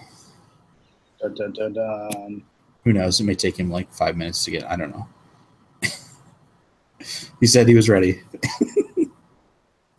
Thank you for your patience, by the way, everyone. We love that you guys showed up and, had some time to come out and hang out with us. That's really, really cool.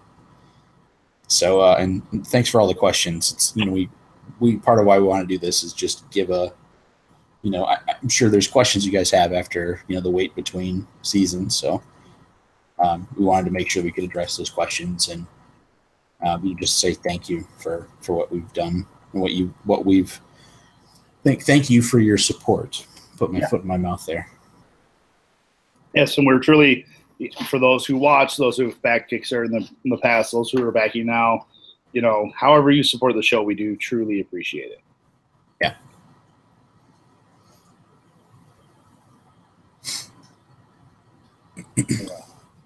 Still waiting on that Ted here. Yeah. Where did you go, Ted? Ted.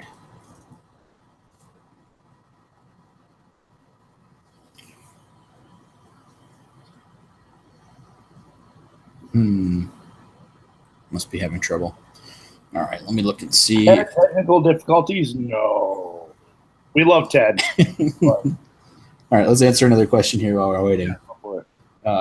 LOTR fan wants to know, will we see more of the teachers, and what was your inspiration for Commander Cobalt? Sure. Great question. We've touched on that a little bit. Yes, I definitely want to do more teachers. And that is definitely a thing we want to do. Commander Cobalt was basically, we wanted, since we're doing parodies, we liked the idea that there were more branches of the service. You know, Captain America was an army project. It was like, right. Well, wasn't the Navy working on something too? So Commander Cobalt's basically the Navy's, like, Captain America's super soldier kind of project. And that's Commander Cobalt's nice alliteration. Commander's a Navy rank, and it was just, you know, it sounds cool and everything. Yeah, and the idea, though, instead of like this frozen in time man who's kind of naive to the world, we kind of like the idea that Commander Cobalt never got frozen and has always been around, but because he doesn't really age much. He's aged a little bit, but in like the 70 years since World War II, he's maybe aged 7 years. You know, like maybe he has, you know, part of it. So he's very much a crotchety old man in a younger man's body who's had enough of these kids and everything, kind of. But he's also sincere, and he is a hero, and he, you know, that at the same time. Yeah. But that's why he tells his story about WWII. Right. I think, you know, you added in a lot of kind of like military terminology as well. Yes, I mean like you use some of your own military experience in terms of like just like some of his vocabulary that I never would have thought of. Yep.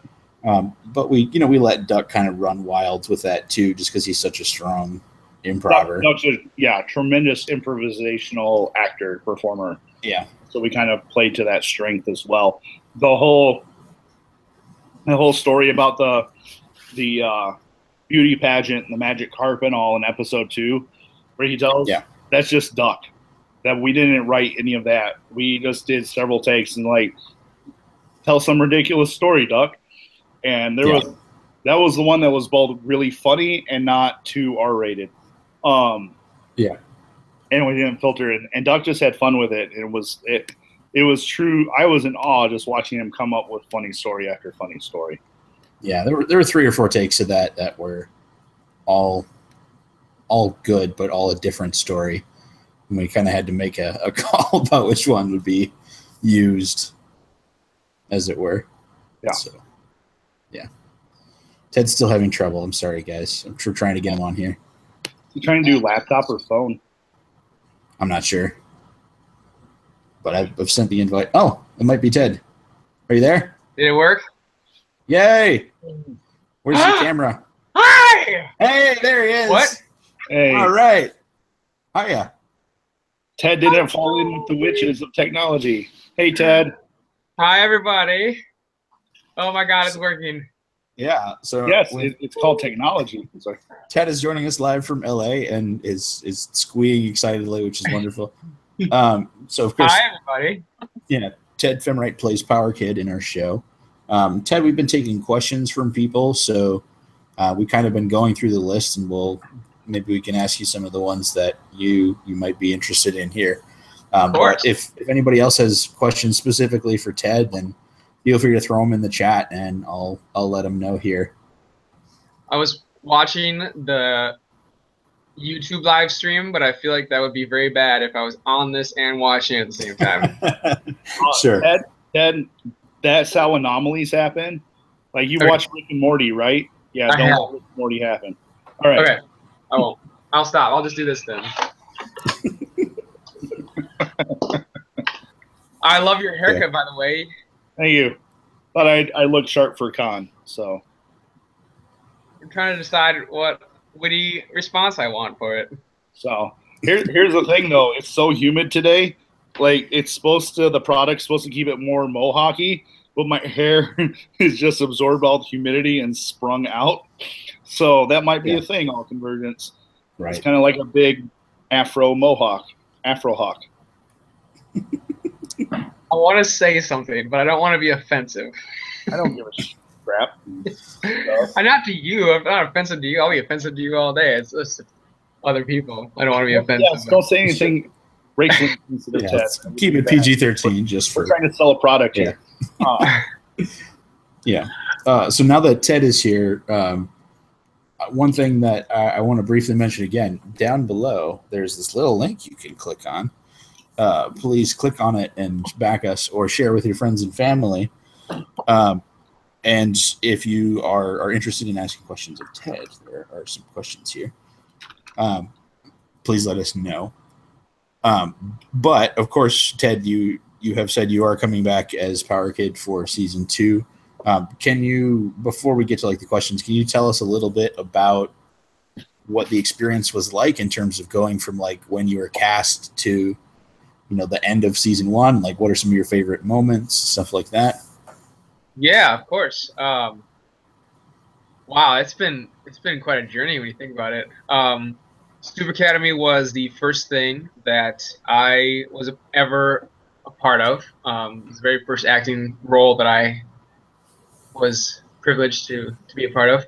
I remember auditioning for Ben back. What? I said, Ben, it's all your fault. It's all Ben's fault. All Ben's fault out here. Yeah. And I remember auditioning for him at MCAD when I was a wee boy with a little bit of peach fuzz on my face. Whopping 5 years ago. That's right.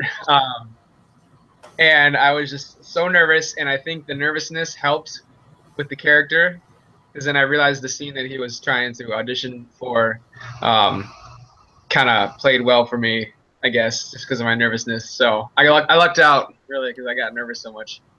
You didn't realize you were full method acting. Right? I wasn't even trying. It just happened. And so from there, the whole first pilot episode was just a whirlwind. It was like what? It wasn't one weekend. No, it was like 3 weekends. Yeah.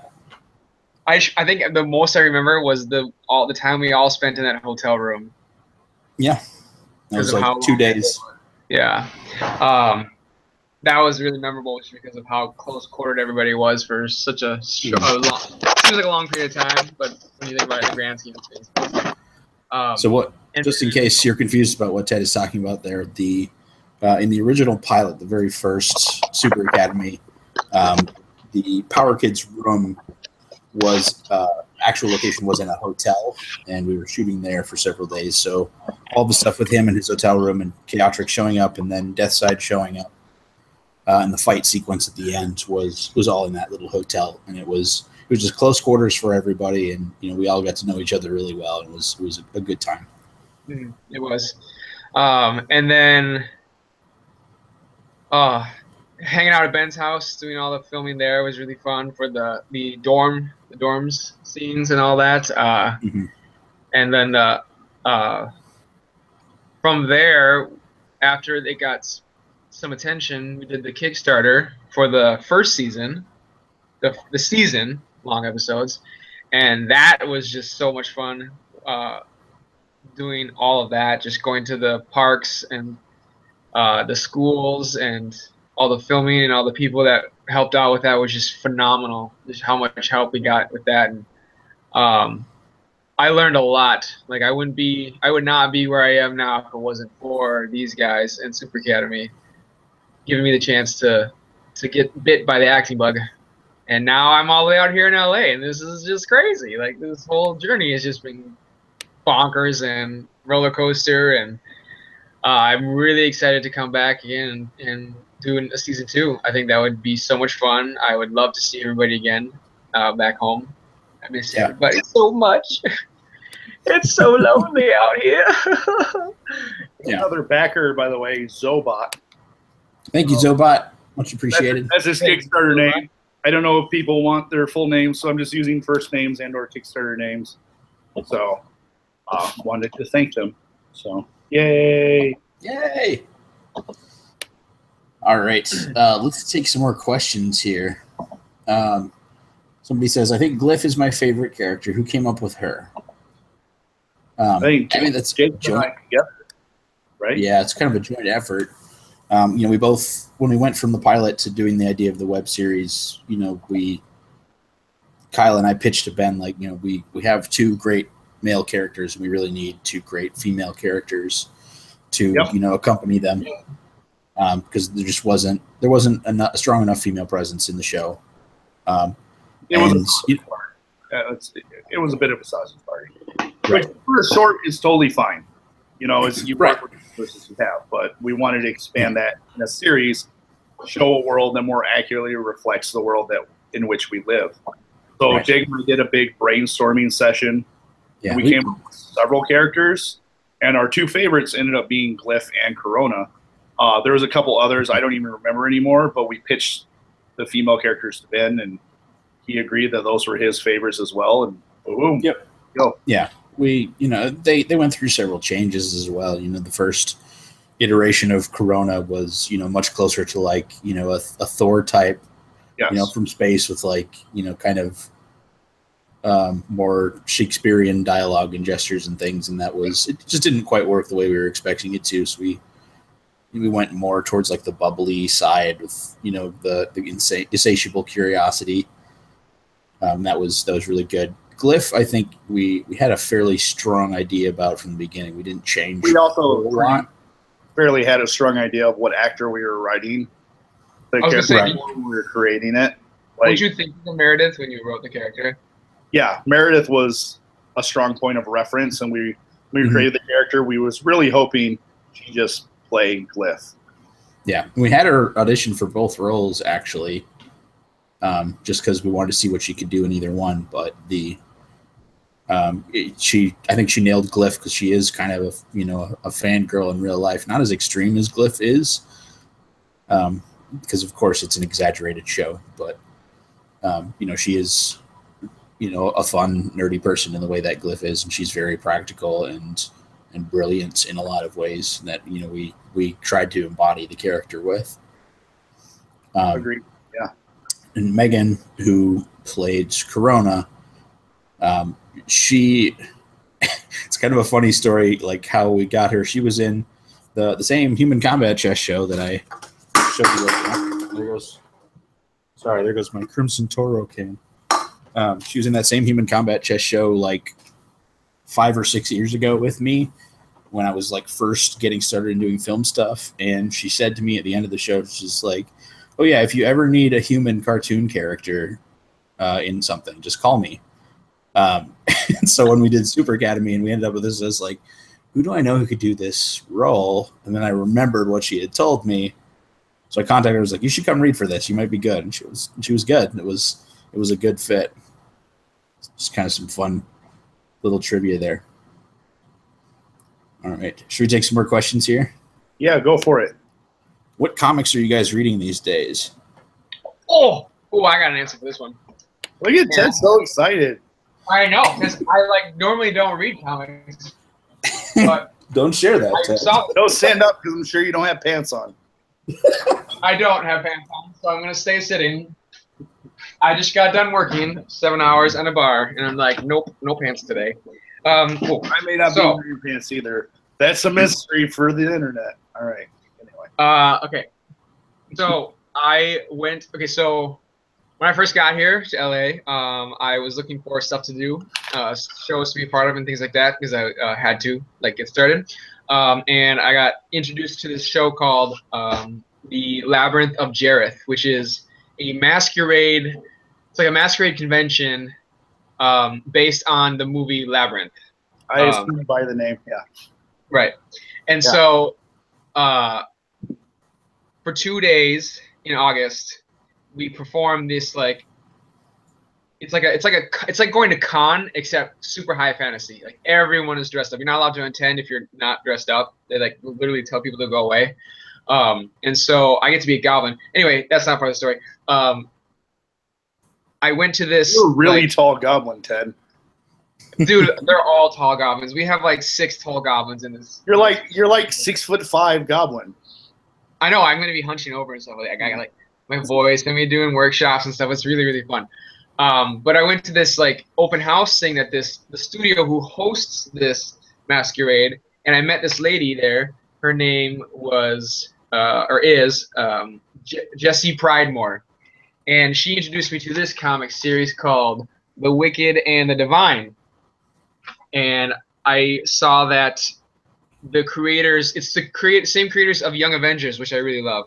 So it's this Wicked and Divine is about these teenage gods that come back, and I don't quite know yet what it's all about because I've only read the first one, but I have the compendium for like 6 through 10 I have to get through. So it's a really good series though, because it's the same people who did it's some of the same people who did Young Avengers, which I love Young Avengers. So that is what I am reading right now.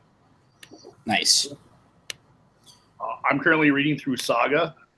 This is a great.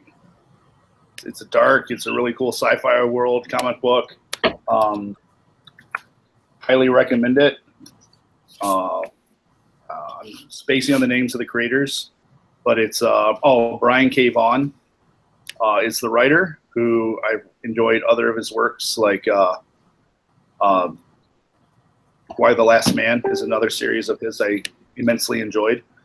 So yeah, it's basically this world about a kid who was born in this like really cool, brutal sci-fi world, and his parents are from different factions, kind of a Romeo and Juliet, but it's amazingly good art and kind of dark but lighthearted at times. Yeah, Saga is what I'm reading right now. It's awesome.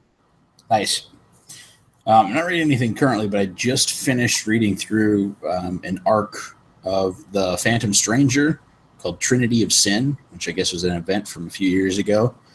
And I'd read some like Phantom Stranger pulp comics when I was a kid, and had remembered it. But I was at a Spring Con, just like one of our local comic convention things, and I was digging through the bins of super cheap, clearance trade paperback stuff, which is always good. Sometimes you find some treasures there. And I saw a book, and I was like, oh, The Phantom Stranger. I haven't read any Phantom Stranger stuff since I was a kid, so I picked up one of the trade paperbacks, and it was great. I just loved it.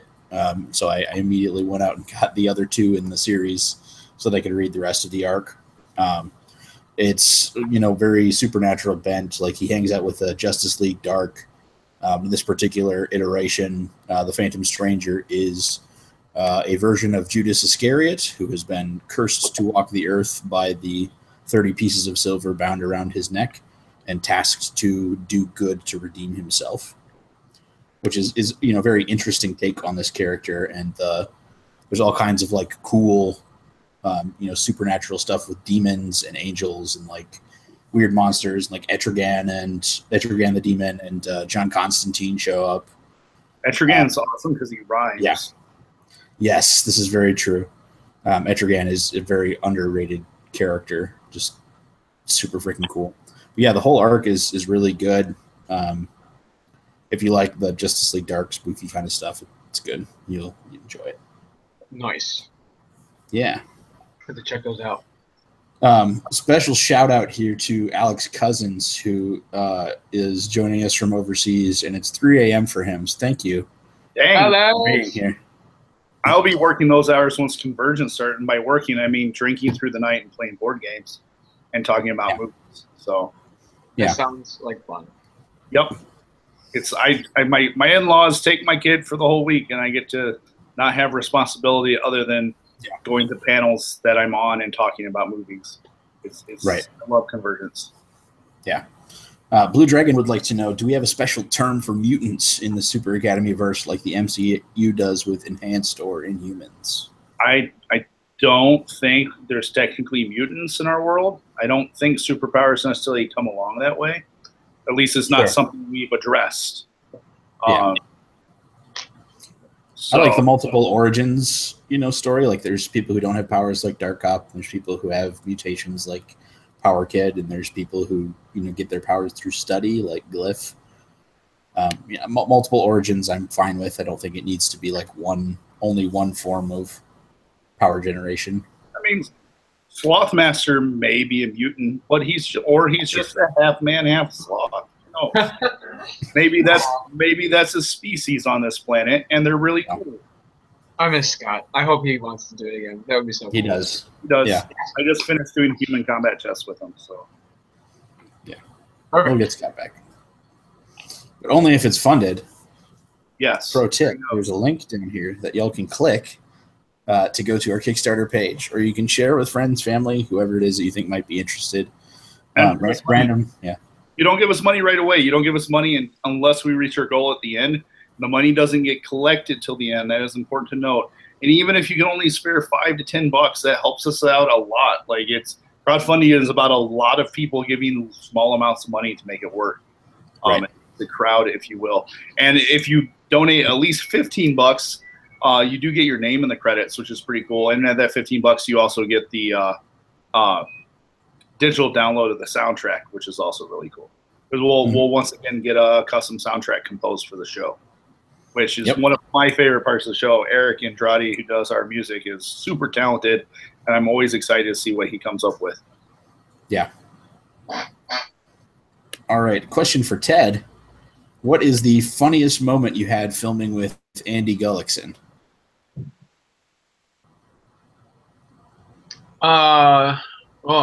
There's so many. I know what my favorite moment of you two guys is, but I'll let you answer the question first. Well, there was I really enjoyed the basketball scene. Yeah. When we were playing basketball together. And Corona was in that one too, but it was really fun trying to when he was trying to insult me the whole time, just coming up with different things that he thought was funny. and his improv was great. What else?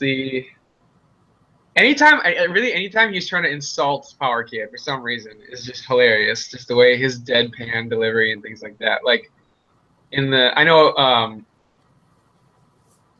forest, when he shows up as the image or the mind image. I think if that makes sense. Insulting Power Kid. Yeah. Yeah, exactly. Wales look at you and say, "Hey, maybe slow down on the pizza." Exactly. He's so great. He's so great. That would be my favorite part. I'm trying to think of other times. It was so. My favorite was with the hospital scene. Where you were hugging. Oh, you do the air hug. Your interplay there was just so funny, and like Andy got really tired of like sitting in the bed, and I felt bad because like we still had more stuff to film, but it was like I'm sure it wasn't all that comfortable. Like that is actually part of my demo reel. I used that scene between the two of us as part of my demo reel. Yeah. So that's pretty funny. Yeah, I like how like it's not even a hospital room.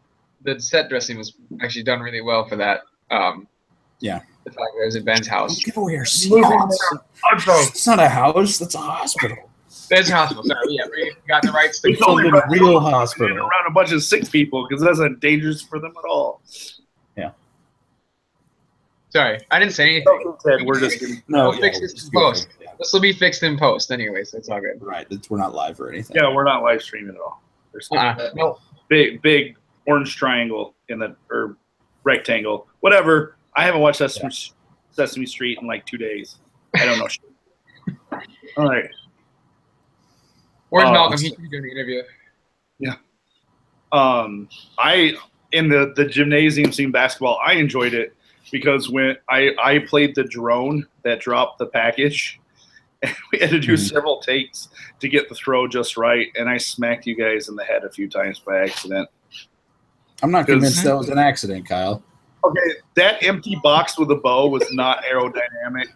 It never flew. Like, if I just gently toss it, it'll dip 90 degrees and go off at an angle. Okay, let's try that again. Yeah. So who was it that had to throw the basketball? I threw the basketball. You threw the basketball? Okay. We had lots of people do it, actually. I kept doing it light. Yeah, I kept doing it light. Yeah, I kept doing it lightly, and then you're like, no, throw it hard. that was the one that we used. Was the one right through it hard. Right in the face. So, yeah, that one. Good. Throwing things at people off screen onto screen is always a lot of fun. Yeah, there's a scene that got cut, but it's in the gag reel if you got the DVD or Blu-ray from last season, where Blifson is, basically calling BS on Corona getting to use her powers for completing Captain Cobalt's class, and he's like grumpy about it, and he's complaining to the other characters, and then she nails him in the head with a frisbee. It's very, very funny. We had to so many takes to try and hit Ben in the side of the head. He took so many blows to the face. Yeah. Is that the one where it hit him and he's like, Yeah. Yeah. Just kind of slumped out of frame. It was very good. It's so funny. All right. Yeah. So let's get to another question here. Any aspirations to play a villainous version of Power Kid? Like if he was brainwashed by Chaotrix, or we got some interesting flashbacks. I'm guessing he's means like the past there. Bizarro Kid? All right. Yeah. What do you think about that? I would love that.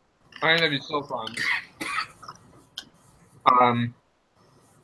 But I guess it's up to the creators, the writers, wink, wink, to decide on that. There was a character that I think was discussed. I do not know if they're going to be created. I don't know if I'm allowed to say anything about it.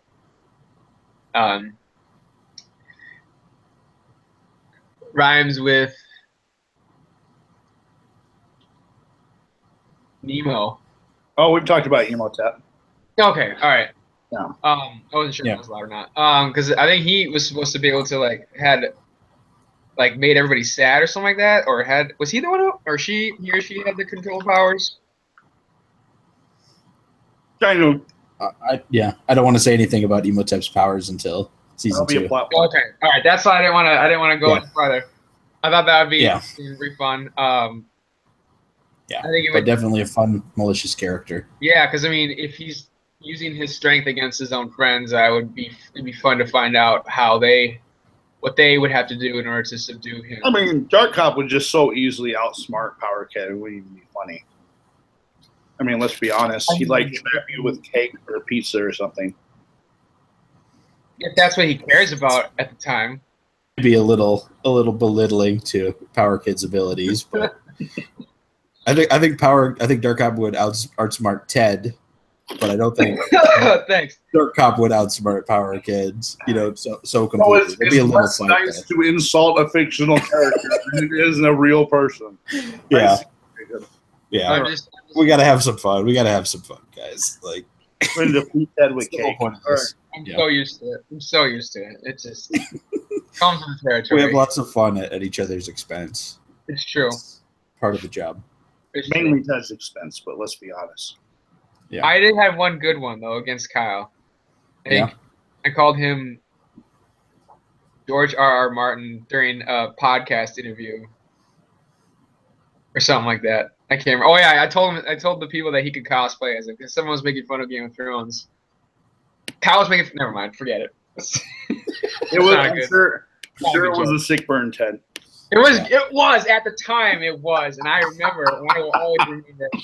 I just never watched making you. I'll never forget. Is it because George R. R. Martin's fat and has a beard? Yes. Yeah. Yeah. Because you don't have a beard anymore. It's on your head. We got another question here from Blue Dragon. What is the mark of a great female character? I think my response to that is the same thing that's a great mark of a good male character, just that you want to go on the journey that their character is on with them. You empathize with them, even if you disagree with their choices that they make. The outcomes of their lives or the directions that they go are still interesting and still show a journey as a person. That's what's interesting about characters. Characters are good regardless of gender. What makes a good character is if you care about them. And by care, I mean you're invested in what is happening to them on screen. If you don't give a crap what happens to a character, you've made a boring character. Yeah. I really that character dead. Like, so here, I'll give you an example. Rogue One, I enjoyed immensely. I'm a huge Star Wars fan, right? But because of, spoiler alert, the ending's kind of wild bunchy, all right? A lot of people die, okay? But the movie's been out for almost a year. Deal with it. But the fact that I thought it was bold that Disney would allow them to kill characters. But at the same time, you could tell they weren't willing to let you get too invested in the characters because they were doing that.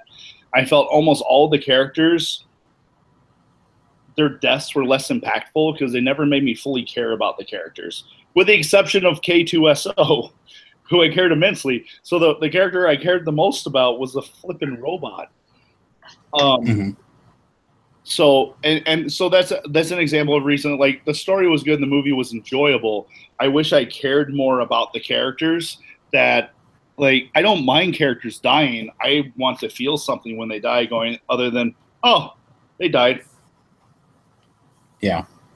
So a character is good if you care about them, regardless of gender or alien species or robot status.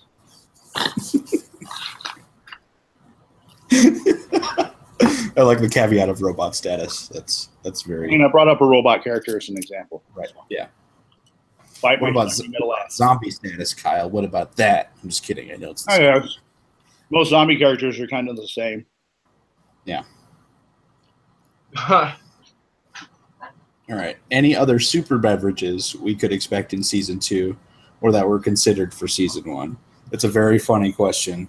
I have no idea what to do with it. Well, remember we had Pepsi. Oh yeah. We were brainstorming like ideas after we got like Crimson Toro, and we had this idea of like it's just Pepsi, except instead of the I on the end, it's EH, so it's pronounced Pepsi. So you're always just kind of like, you want a Pepsi? Pepsi? Yeah, I guess if there's nothing it's else. Okay. Yeah, just like it's sort of such a lame joke. Do it. Dumb, but like if we could do it, we'd totally do it. It's not it's not superhero related in any way. It's just like a dumb joke that we all thought was funny once. So I don't know. Maybe we'll get something like that. We'll definitely do. We'd like to do another Crimson Toro joke at the very least. Yeah. So we'd probably do up some more labels or something. Toro commercial. Yeah, or at least put the actor Eric Lairwold played our Crimson Toro. Yeah. What if Crimson Toro is like a quasi celebrity in this world that like make him like a motivational speaker or something? Yeah, he signs pictures and all at conventions and all. Yeah.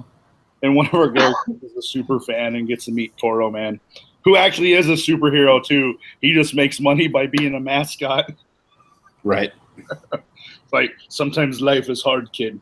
You have to take the jobs where they come and still punch evil. Yeah. So, yeah. Yeah, Pepsi was about the only other one we even considered. Yeah. Do we want to take a more serious question? This next question is not related to Super Academy. I'm not gonna cry. It's a little sad. Okay. A question from JC. My girlfriend just broke up with me out of nowhere, and I don't want to break up. How do I let her know that it isn't over till I say it's over? You don't, because that's being a creep. You respect people's decisions and be an adult about it and move on, because that's life. Right. You don't. Yeah.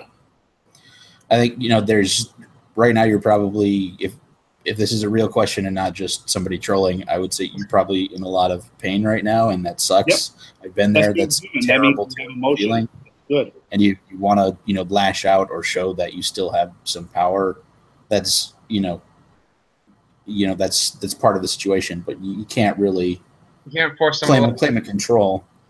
If you're interested in trying to repair the relationship, you can make that, clear, but you also have to, let them know, respect their space, and, let them know that it's, it's a partnership thing. It's not just about you or just about her, or whatever it is. Yep. Sometimes, to use the cliche, don't be upset that something ended. Be glad it happened. Use that life experience to grow as a human and move on. Right. I mean, we've all been there. It happens. friendships end, relationships end. How you handle it is what defines you to a point, like as a human, like, because one, like, and I don't, and sometimes relationships and friendships end mutually. Sometimes it's distant. Sometimes it's circumstance. There's many reasons why a relationship or friendship can end, but how you handle and move on from that, that's what really speaks to your character and your ethics and everything. So keep that in mind. Like, to quote Will Wheaton, at the end of the day, don't be a dick. Yeah. Be kind, be empathetic to other person's emotions, why they're making a decision. Yes, does it hurt? Does it hurt for those? Absolutely. That you wouldn't be human if it didn't hurt you.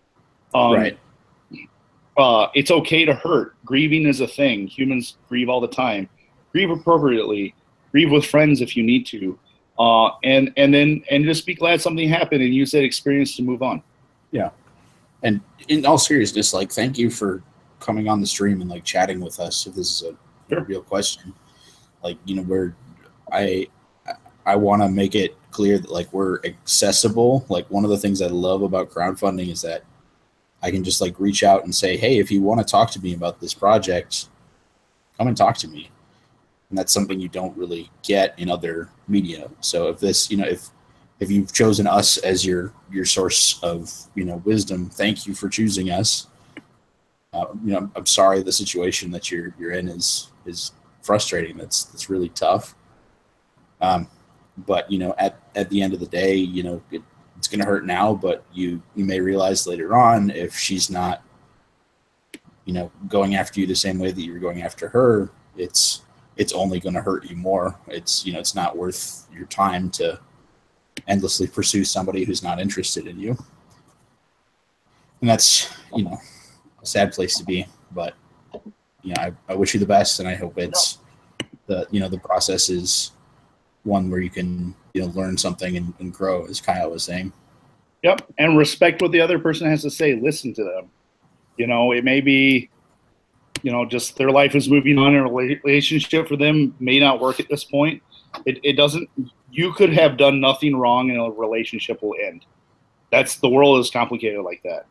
You could have done everything right and everything, and this person could just not be ready for a relationship, or their life has changed to the point where a relationship doesn't work for them. That doesn't mean you failed as a human or did anything wrong. That just means things changed, and change is an element of being human. Yeah. Truth. So, you got anything to add, Ted? Go watch season 1 of Super Academy. It'll make you feel better. See you there. Or go watch Wonder Woman or Baby Driver, both good movies that have come out recently that are fun. Not much I can add that hasn't been said already. Just yeah, like you said, people are complex human beings with complex human emotions, and it's a crazy world. Like, you easily, just because a relationship breaks up doesn't mean that you're a failure as a human. Don't ever let that enter your mind. It's another step of your journey in life. That's it. Yeah. True. People come and go all the time.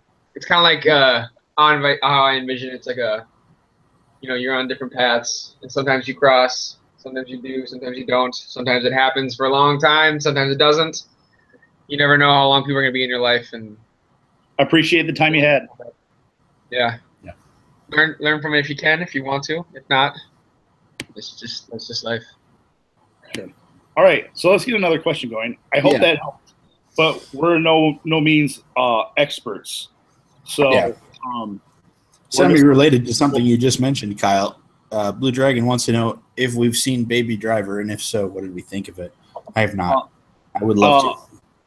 I have not either. I'm just telling people to go see it because Edgar Wright is one of those directors with Convergence and all coming up, and having a 4-year-old child. Seeing movies is a challenge. Oh, yes. Also, I was in a show that just wrapped after a 3-week run and had 3 shows this past weekend. So I'm not it's on my list to see. I've heard nothing but good things about it. I really enjoy same all of Edgar Wright's stuff. So hopefully I will see it after Convergence. I haven't seen it, so I have no input to this. Sorry, guys. Ted, any aspirations to direct? Oh, yes. Yes, I would love to. But I am nowhere near the capacity to do that right now, I guess. I don't have the know-how and the connections and the drive to do it right now. I think I'm more focused on the acting aspect at the moment until I can. I'm doing a little bit of writing, but not specifically directing, at least not yet, because it takes a lot to be a director and a producer. Mm-hmm. And I want to know that if I do make things, or if I want to make my ideas known to the world, that it'll be well thought out and well produced, and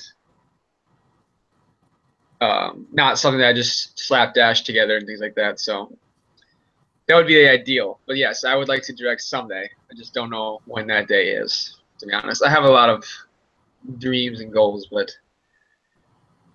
I hear if we reach a certain level, they're going to let me direct one episode of Super Academy Season 2. That's not a reward level. So. Damn it! I tried! Tell you what, if someone wants to give us 10 grand right now, I'll let Ted direct an episode. Yep. I'm watching right now. It'd be an entire... What would be? Well, we could do the musical episode. You know you want to do that. Oh, yes. I'm so stoked for that possibility. I really hope it happens. What would I do? If I was the director of one episode, I would... It would just be Softmaster. Just trying to open a can of... well, we want to put him on a date. We could write an episode. I mean, you wouldn't write the script. You just direct a script, Jake, and I hand it to you. Oh. That's what directing means, Dad. Oh. You're in Hollywood. You should. I've been listening to too much Movie Machine podcasts to realize that I didn't get a say in how the show actually. Point, but we hand you a script. We'd probably give you like a day out episode, and one of the day out would be Slothmaster on a date with Crustacea. I would totally do that. I would happily do that. Yeah. Half crab, half human superhero. They bond over their claws. I still want that to happen. That may only ever happen in my head, but I would love to film that someday. It would be very funny, yeah. Let me get your clock on there. No, I love you. I love you. It's like they come to a doorknob and neither one of them can open it for the other. You know? It's going to wait for someone else with actual appendages that can open a door. Sorry. Yep. I'm amused by simple things, everyone, if you haven't figured that out. Sure. Yeah. Must be the Tiki wants to know, what is Power Kid's favorite Disneyland ride? Power Kid's favorite Disneyland ride? Because Ted's is the Matterhorn. No. Space Mountain. No. I think this is Power Kid's answer. Yeah. Wait, no. Power Kid. This. I love them all. I'll just say I went to Disneyland 3 weeks ago. I can't remember now. And it was magical. You went with Shay and Jeff, right? I did. They told me they were coming out, and we conspired to meet together before anyone else knew, and it was my pants are off. Can't reach it without the pants.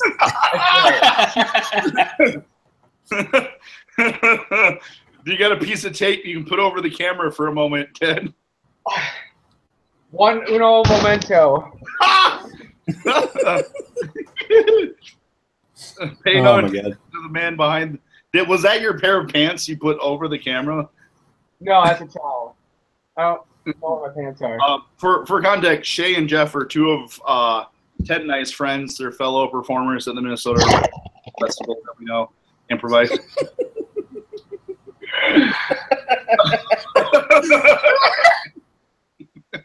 That reveal was pretty good. Ted, you gotta say something. It switches to you. What? You gotta say something so it switches to your camera. Oh. You fool. Thought you could invite me to your party? I'll show you. Oh my God, so good. Wait. It's the end of Angelina Jolie.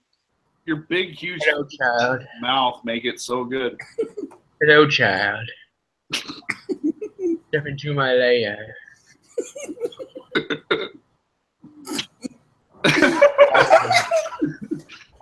Oh, Ted. Oh, I man. love you so much. All right. Oh, this is gold. But yes, I went to Disneyland, and it was so magical. Just the most magical thing ever. And Power Kid's favorite ride would be the Buzz Lightyear's Laser Blaster. Laser Blaster ride, where you get to shoot Zurg, and you're one of the little green aliens. It was so fun. You would think it's fun. Sure. I love the Matterhorn and Alice in Wonderland. It was so slow and so childlike. It was cool. Oh, but don't go on It's a Small World. I get it, nostalgia. It's great, but it needs to just be done. Just end it. What was wrong with it? It's the same 15-second song over and over again. And you're just like, it's creepy. It's creepy as fudge. And yeah, I think that was like the most boring ride of them all. At least you can say you went on it. Yeah. True. That's why I did it. Just to say I could, or did. Did you wear that hat the whole time? The entire day. I didn't take it off until I got in my car. That's why we like it. The horns wouldn't fit in the car. I got a lot of great stairs. You need to get a sunroof in your car so you can just drive with them sticking out. The horns stick out, like here's the roof of the car. And you see the horn. My car has a sunroof. Maybe we can work that into a scene. I'll bring it with me. I'll come back home. Yeah. All right, let's take some more questions here, as fun as this is. Yeah. Just to make sure we get to everybody's questions. What is the key to improvisation? You guys are both pretty seasoned improvers. I'm okay at improv, but you don't think, trust your instincts.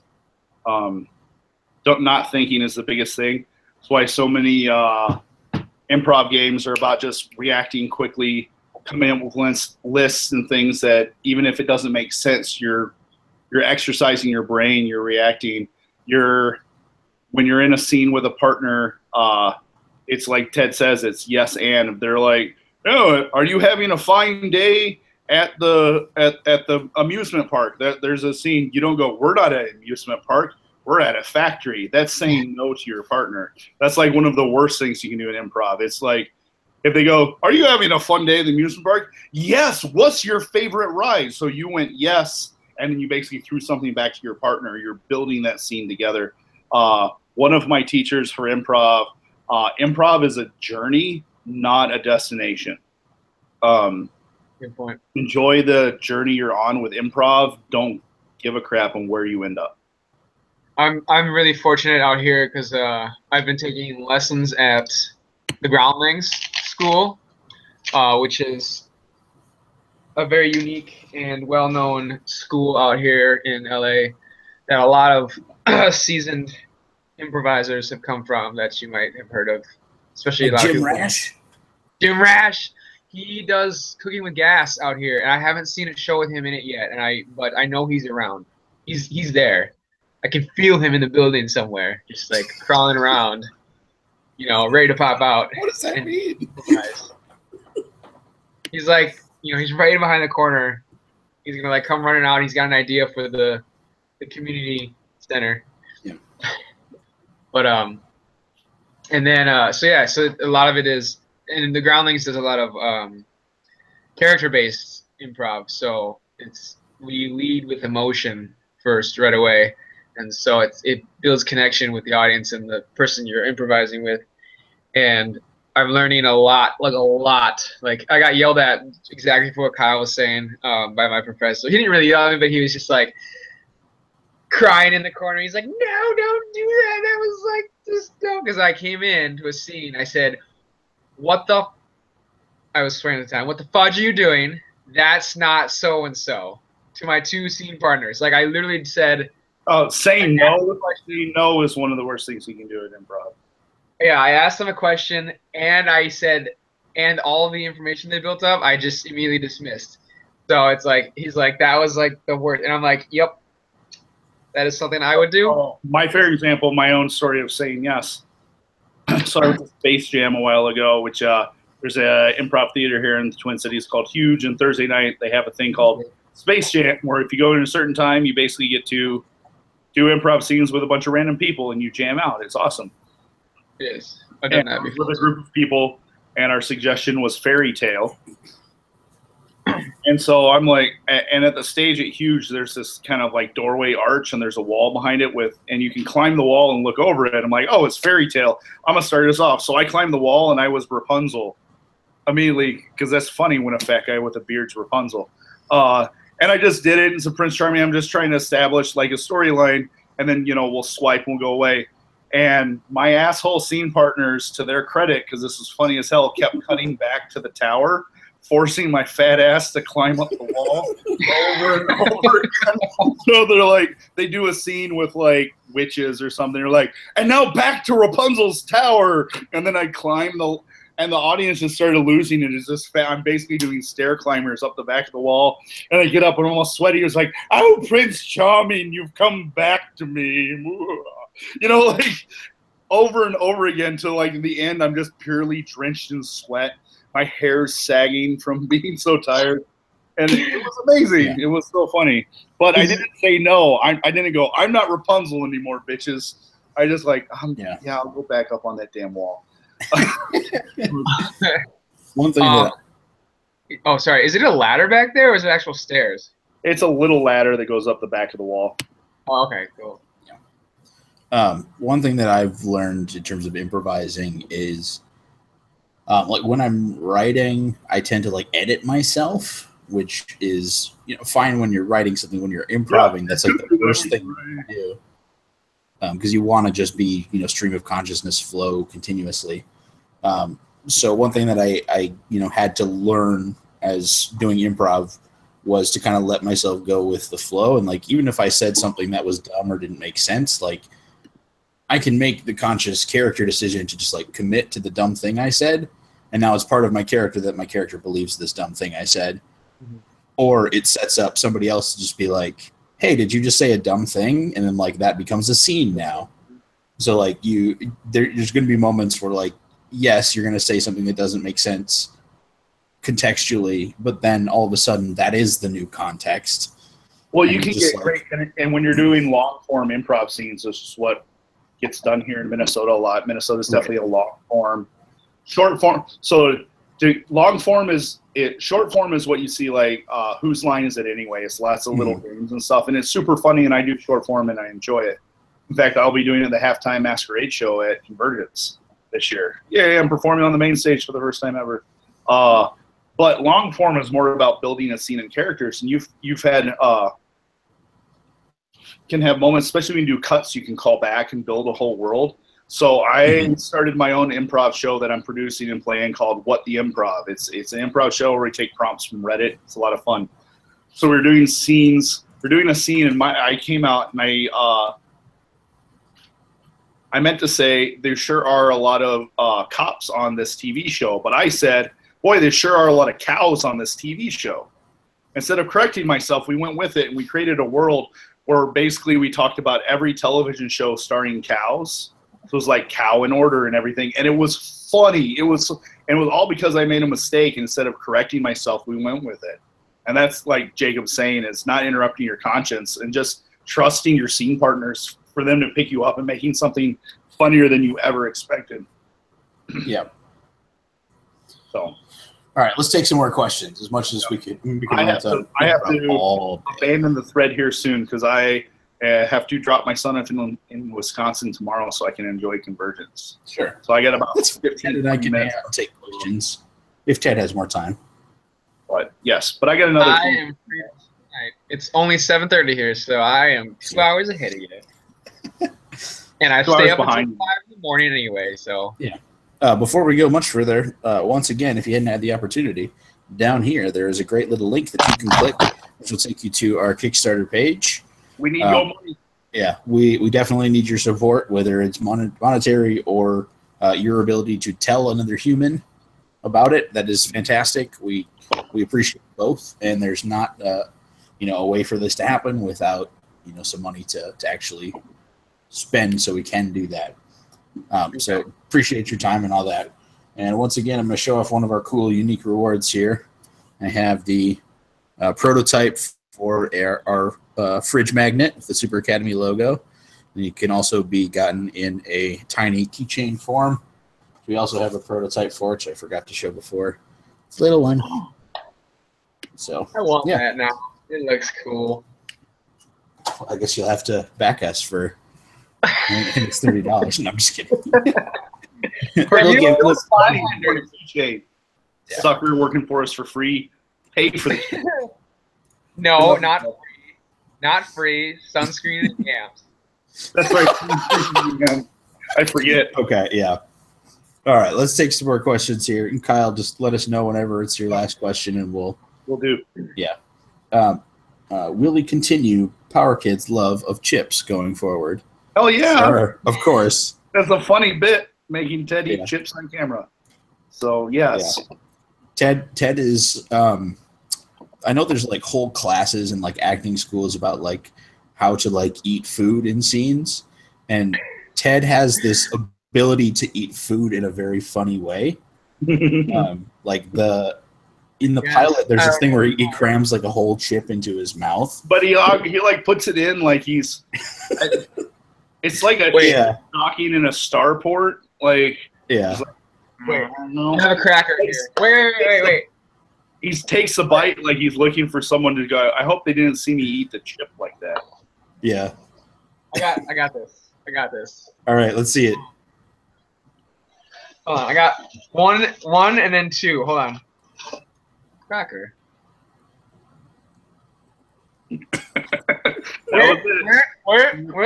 Even better. A little cheek stretch. Gotta watch my mouth out. Hold on. Guys, we're getting free acting lessons from Ted Pym right here. Appreciate.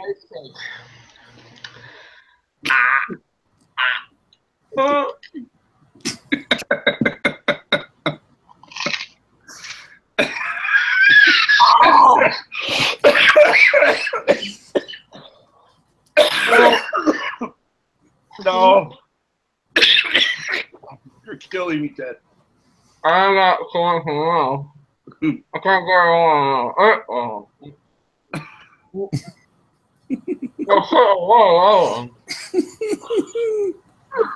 Oh man.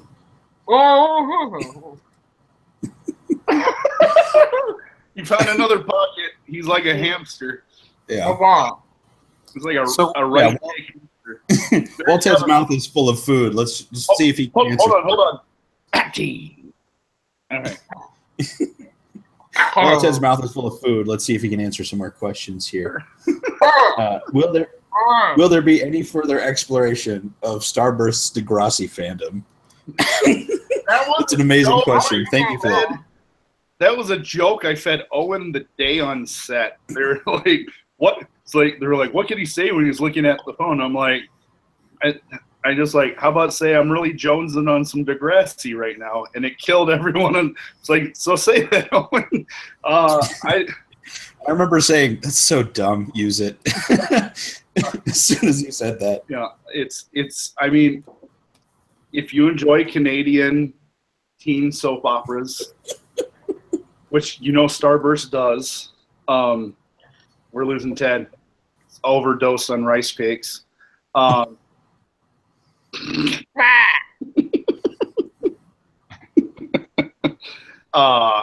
mind me.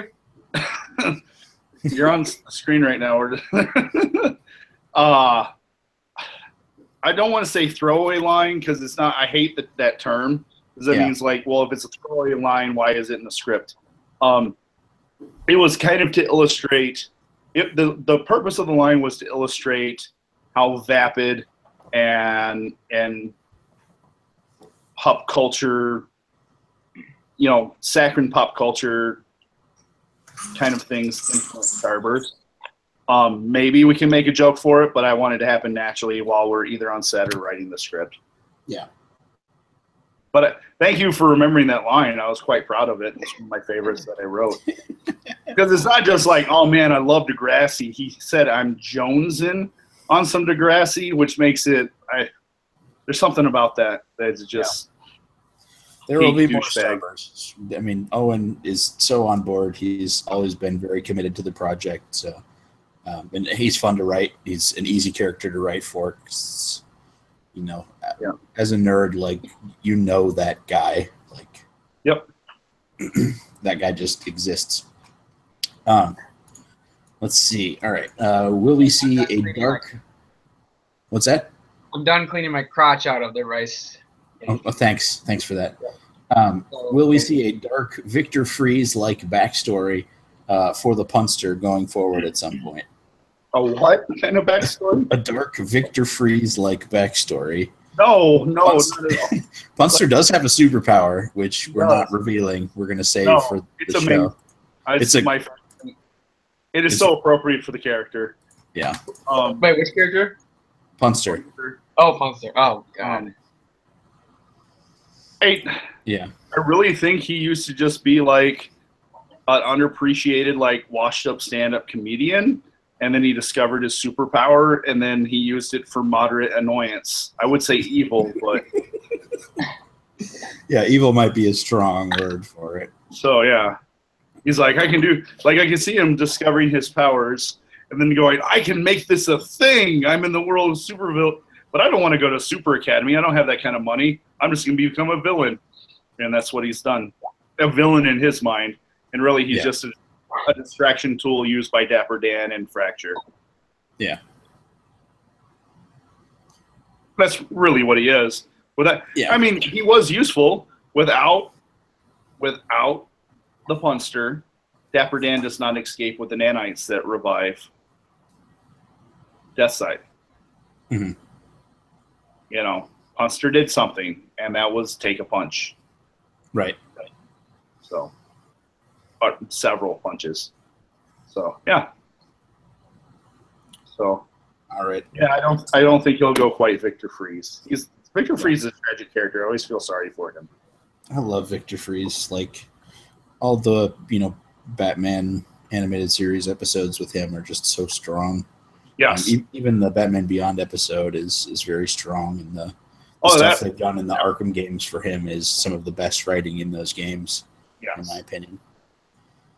So yeah, I mean, out of favorite Batman villains, he's way up there just because he's a character that we empathize with. Whether or not he's a bad guy, we're interested to see what happens to his journey, and we understand why he does the things he does. Yeah, you almost get it. Like if it didn't kill innocent people, you'd almost be down for half of his harebrained ideas.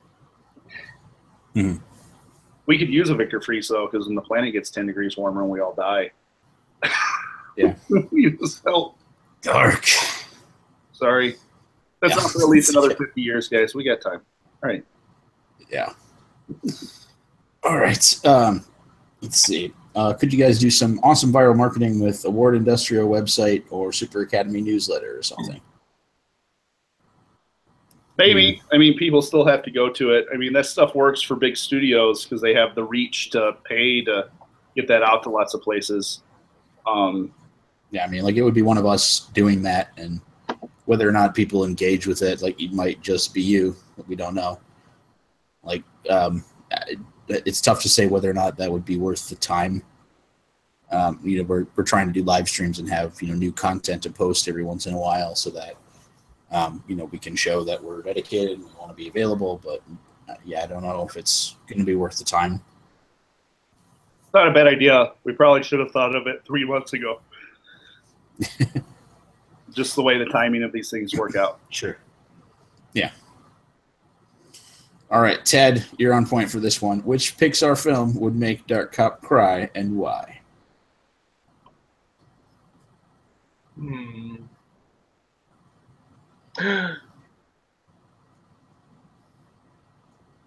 Toy Story. No, I'll say Toy Story 3.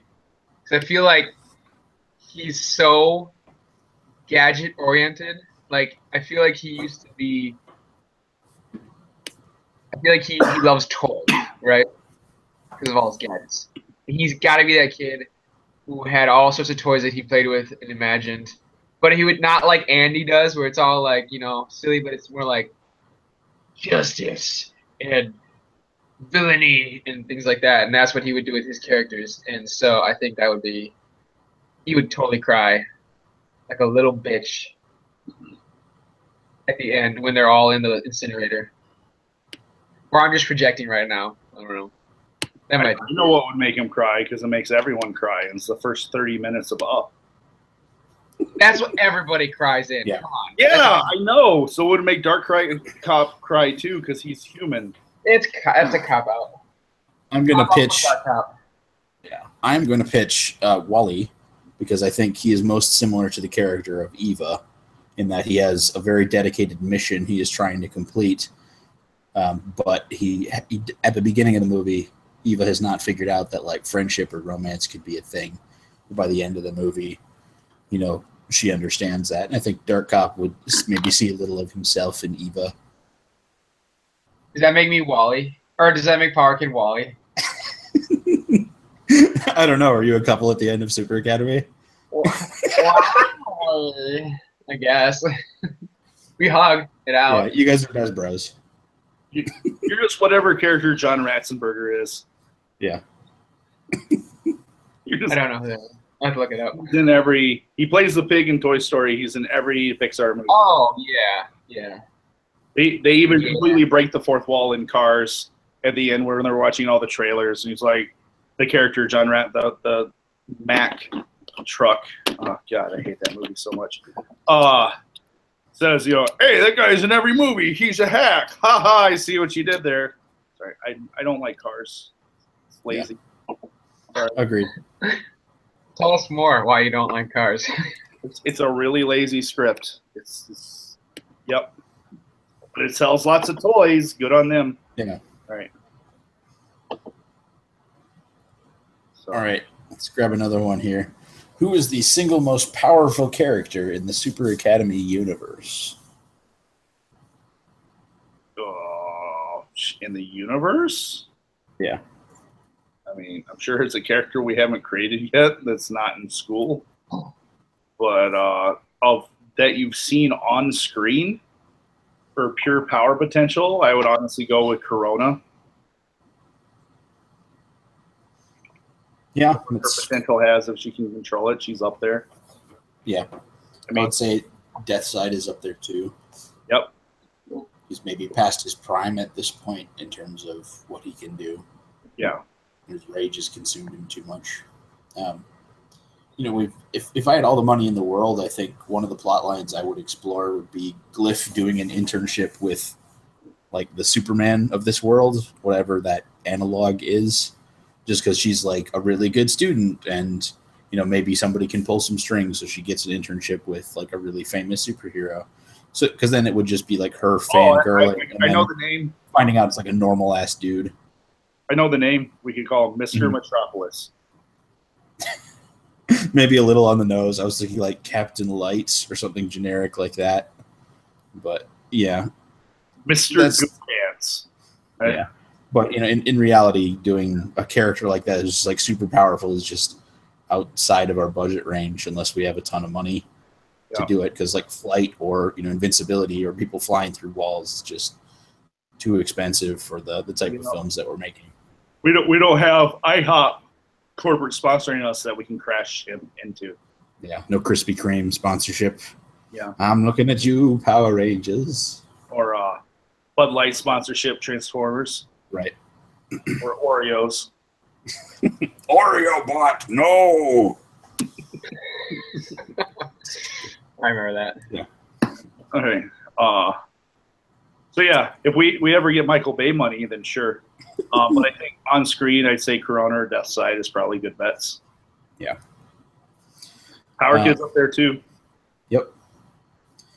If you could have any comic book writer, past or present, do a hypothetical run of Super Academy comics, who would you choose? Gail Simone. Choice two. Snap. Yep. Internet high five. I'm sorry, no hesitation there. Yeah. Brian K. Vaughan mentioned earlier would be fun, but I think she makes really relatable, fun characters that I enjoy, and I think her style would really fit the world we created well. Yeah. I would agree with that pretty strongly. And Brian K. Vaughan is a good choice as well. Kind of the vibe of like Runaways would be strong. But yeah, Gail Simone would be my number one choice. What about you, Ted? Not familiar. She did one of probably the best runs ever of Batgirl. She writes Red Sonja comics. She did a Birds of Prey storyline. So yeah, lots of really good stuff from Gail Simone. What was the question? She wrote some Deadpool stuff as well. So yeah. What present comic book writer would you like to write a comic book series based on Super Academy? It'd be cool if, I don't know if Chris Jones did it. Christopher Jones. But he's not a writer. He's an artist. He's an artist. Oh. I mean, I would Paul love Cornell. For it. What? Paul Cornell would be good. He frequently collaborates with Christopher Jones. He also wrote some episodes of Doctor Who. Only because I know very few comic book writers. I would say Alan Heinberg. Just because I love Young Avengers, and he also just wrote Wonder Woman, so I would say him. That would be my guess. I mean, of course, it would be fun to have Stan Lee write. Like, I know the works that he writes are not like, masterpieces of storytelling, but like they're fun, and like they have fun, campy stuff. For sure. Yeah. So yeah, there's our answer. Yeah. I have one more question in me, then I gotta go. All right. Well, don't worry about this next one. We'll do one more after because this one's a short one. Sure. Could you give a shout out for Christmas in July on the So You Want to Be an Imagineer channel? 2017 coming very soon. 2014 to 2016 available now. The answer to that question is, I just did. Yeah, I was gonna say, I'm like, I can't remember all that. Wait, Jacob's got it. Yeah. All right. So another question here. What would a hypothetical fight scene between Slothmaster and Flash from Zootopia look like? I don't think they'd fight. I think they tell each other jokes. In a span of 36 hours, they tell 2 jokes each. If they fought, it would be. If you've ever done fight choreography when you're first learning the fight, it would be a lot like that.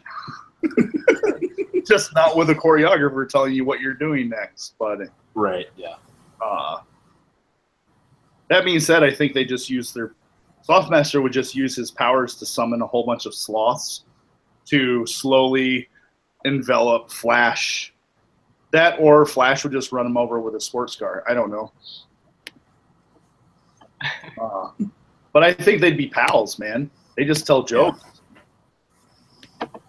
Yeah. I don't know that they would fight necessarily. They're just both too chill. Is that your last one here, Kyle? Or I can do one more. That one was quicker than I thought. Okay. This one's kind of for Ted, but maybe you have something to add as well. What was your proudest moment playing or working with Power Kid? Let's see. I mean, my proudest moment on set was probably there's a lot of fun. I mean, I talked to Ling. My favorite, the forest fight scene was probably that one took the most work and all, and the end result. I'm probably the most proud of that in the whole series. Glyph and the Dream Slayers, Power Kid and Deathside. Deathside. Because that one We even had that scythe break halfway through that fight, and we figured out how to make it work, which was cool. And it looks good. Yeah, that's one of my favorites. I would have to say one of my proudest moments. I really liked the last scene in the warehouse in season 1,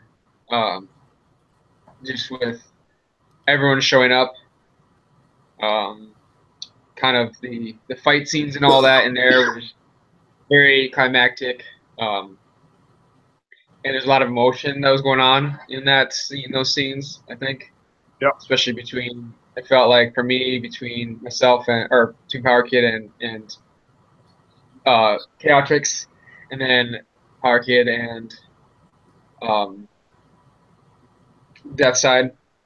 So it was a lot of emotion filled fighting basically, and not just like a single fighting scene or a single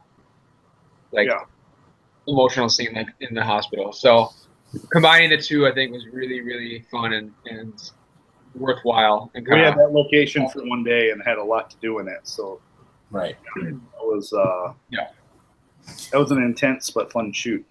Yeah, and I think that was probably one of my most proudest moments.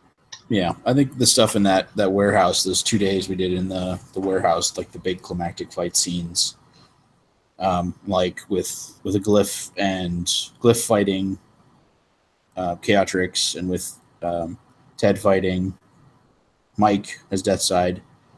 All those demos were really high up there. It's where my brain went first. But I think one moment that I thought about as I was flashing back was in the cafetorium. It's like the last shot as there's this kind of dolly back where the camera moves away. Yeah. You see them all at the table, and then Slothmaster winks at the end of it. Like when we were filming that, like part of my brain forgot that we were making a thing, and was like I was in it. I was in the world for just a split second, and the characters were real in my mind, and they were there and tangible. And that's something that doesn't always happen. I was able to get lost in something that we had created, and it felt alive. And that's due to the hard work of all the actors and the crew people making this scene come alive. The shots in the cafetorium are some of my. I think they're some of the most gorgeous. The one where the 360 around the table, that I would put that up against any Hollywood cinematographer for just quality of a shot. That is gorgeous. But then that pullback dolly shot, where we're having the nice kind of solemn music. It's wrapping up the characters together, being friendly with each other, and that little moment of Slothmaster breaking the fourth wall to say goodbye and thank everyone. Yeah, that's definitely some of the most beautiful stuff in the show. Yeah. And stuff I'm very proud of. I'm very proud to be a part of that. Yeah. In terms of Power Kid centric moments, I think there's a lot of really good ones in the show, but I think my favorite stuff are his scenes with Chaotrix. Ted goes on a journey in each of those scenes, and he really embodies the frustration of trying to save somebody that he cares about, who is at this point almost irredeemable, and trying to find the balance between defending himself and causing harm to her. I think some of those are the strongest moments of Power Kid and refusing to give up in the face of something that's really difficult. Yeah. Thank you, Ted. I love the heart. Yeah. No, you're doing it wrong. What? You're doing it wrong. How do I do it right? Do this. Like this? No. Hold your fingers out like this. And flip them. And you go like this. You scrunch the two fingers and you put it together. There you go. Or you can just do this. No, it's a tomato. It's not a heart. That's a tomato. It's not a tomato. I can make a snake. It's at worst, it's like a rhino's butt, but it's definitely not. This is really hard to angle correctly. Sorry, I didn't mean to derail the. No. I Nice give one. my That's okay. But thank you. dog. Bark, bark. It's We're Buzz. adults. I have a mortgage. All right. All right. I have to bow out, everyone. Thank you for joining us. Please back the show if you can, even $5 to $10, because getting those back pledges early, like I said, we don't collect the money till the end, really helps the Kickstarter algorithm, gets us more visibility on their website, increases the chance of hitting people outside our own circle and getting the show funded. So please pledge early. Pledge $5, $10 now. Get that backer count. The backer count is just as important as the dollar total. The more backers we have, the point is, even if you can do $1, back for $1, because it says it just shows the number of backers. Yeah. So that's my last pitch as producer. If any of you are going to be in Minneapolis or Bloomington for Convergence, come. I'm on several panels. I'm on a panel about the Flash Gordon film, which I love. I love that movie. It's so bad, but I love it. I'm on a panel about podcasting. I'm on a panel about how military training informs storytelling. I'm on a panel about new media in new media being available for storytelling. So I'm going to talk about web series and Super Academy a lot. So if you're there, come see me. It'll be cool. And Jacob's on a few awesome panels too. So. Yep. I'm on several movie panels, including the Doctor Strange fan panel, the Logan fan panel, and I'm also on the WTF Movies of 2016 panel. So I'm looking forward to ripping lots of bad movies of last year and new one. So every time I see Logan, I just go, X. And then when you think about it, you'll cry. All right. Yeah. All right. To see you off, I have Starburst air horn. Oh, my improv teacher would use that during our class. Is that Randy Orton? All right. RKO! All right. Guys. Thank you for joining us, Kyle. Have a good one. Bye. Wow. Wow. Wow. That's our Stitch impression for anyone who might be confused. Yep. All right. Well, let's keep going here because there's some more questions. Here's one from Blue Dragon. Would you consider multiple actors as Dr. Phantasm, like with Doctor Who? What do you think about that, Ted? I think it'd be hilarious. I love Joel. I love Joel so much, though. He's so great. He's so funny. And I would love to see him do more of it. But if we wanted to stay, I don't know. I know it was kind of inspired by Doctor Who, right? Mm-hmm. Dr. Phantasm. So it'd be to stay true to it. You'd have to, but maybe do a few more takes with him, and then all of a sudden, if it's another season or something like that, do a different actor. Yeah. Trying to even think of who would be able to do it that I know of. Well, I mean, we can speculate about various different Twin Cities actors who would do that. That no one knows about. But for the stream, I think. Yeah, I think it'd be fun to do, especially do like, something in the vein of, David Tennant, Matt Smith, or Peter Capaldi style Doctor Who, just like as a tease in one of the episodes. But it's a question of time and budget to make it happen. If we can do it for fairly cheap, we'll do it. Yeah, it's taken away from it's hard. It'd be taken away from the actual show too. I mean, not to say that that'd be a bad idea, but like when we did the original Dr. Phantasm, it's maybe like 6 or 7 seconds of screen time, and that whole scene for the day was in the neighborhood of a few $100s. So people don't think about the cost. We had to rent the space, we had to make the costumes, buy the materials to do that, and we had to pay an actor for a day come in and do that. So and then the editing and stuff like that. I mean, there's some good footage afterwards. Yeah. Oh yeah. No, that was a ton of fun to shoot, and it was really, really great. Yeah. You're getting some really good comments about your eating bit. He wants there to be a hot dog eating contest in season 2. Yes. I haven't had a hot dog. I would totally do that. You want to do that now just so you can eat a hot dog? Yeah, I'm gonna go. I'm actually gonna go head out and go get some hot dogs. And Jake is on his own right now. Yeah. Yeah, that'd be fun. I don't know. I have this big mouth. Just Yeah, and you have this like perfect teeth too. They're just like I have like an overbite, and sometimes my smile is too gummy. When I look at pictures, I'm just like, yeah, I don't know about that. But yeah, it's fun. Because you're not the only one who's made me do eating things like that before. Like I've had other friends videotape me eating. I'm just like, I guess it's my thing. It's just what I'm good at. Yeah, it'd be fun. Who would even be in a contest with? Who would Power Kid like face? Colorblind Kyle. Sure. That's my first or Corona. Starburst. Corona would go hardcore on that. Starburst would just try and defeat me at everything that he wants to defeat me at, or Power Kid at. Yeah, Starburst would like eat one and then see that you'd eaten two and be like, "This sucks. I'm out."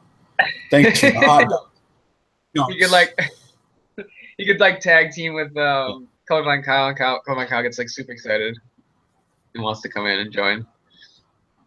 I could totally see him doing that. Sure. All right, let's do another one here. Which Super Academy character do you believe could carry a spin-off show? It's an interesting one. Ooh.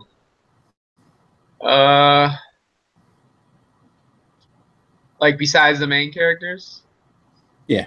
Are we talking like? Well, you could maybe do one of the main characters too. I mean, it's hypothetical. You can go crazy. Yeah. I mean, I would love to see like the backstories of Glyph and Corona, or just anybody really, to be honest. Any of the characters, like way back. I don't know if that's enough for a spin-off though, but like we had some really good characters coming in and out of the show. I mean, obviously Slothmaster could do it. Yeah. I don't know if that would that novelty wear off though. Eventually, I feel like watching it's like Zootopia. Like I think someone mentioned earlier, Zootopia. Like watching him just trying to do everything so slowly. Yeah. But I'm trying to think of the characters in the party scene that I would love to see. Like, who was it? Crimson Bat? No, Crimson. The one that Starburst was hitting on. Oh, Scarlet. Scarlet. Yeah. Scarlet and was our fan created character. Yeah. Scarlet and Becca. Becca played, I can't remember now. Moonbeam. Yeah, Scarlet and Moonbeam. I'd like to see that. That'd be fun. Could be fun, yeah. Yeah. I think if I had infinite dollars, I would do like Captain America as show with Duck as Commander Cobalt, like set it in like the 1940s or 50s and do it like black and white with like the really tinny sounds and like sepia tone and film grain and stuff on everything. Just like have him saying like, cheesy crap and fighting Nazis. And just like be like, they never expect the fat guy. And we'll just like, punch Hitler in neck. No, you'd have to like. Before that, though, you'd have to do like the backstory of how he became that way. Like, I want to see him like super serious and like into his job. Yeah. And then like all of a sudden something happens where he becomes this like super jokey person, or I don't know, like some super trauma, or I don't know what would go on, but yeah, that would be really fun to see him. Yeah, he becomes this like. I think yelling. Yeah, I think it'd be fun to see more of like the origins of Power Kid and his family as well.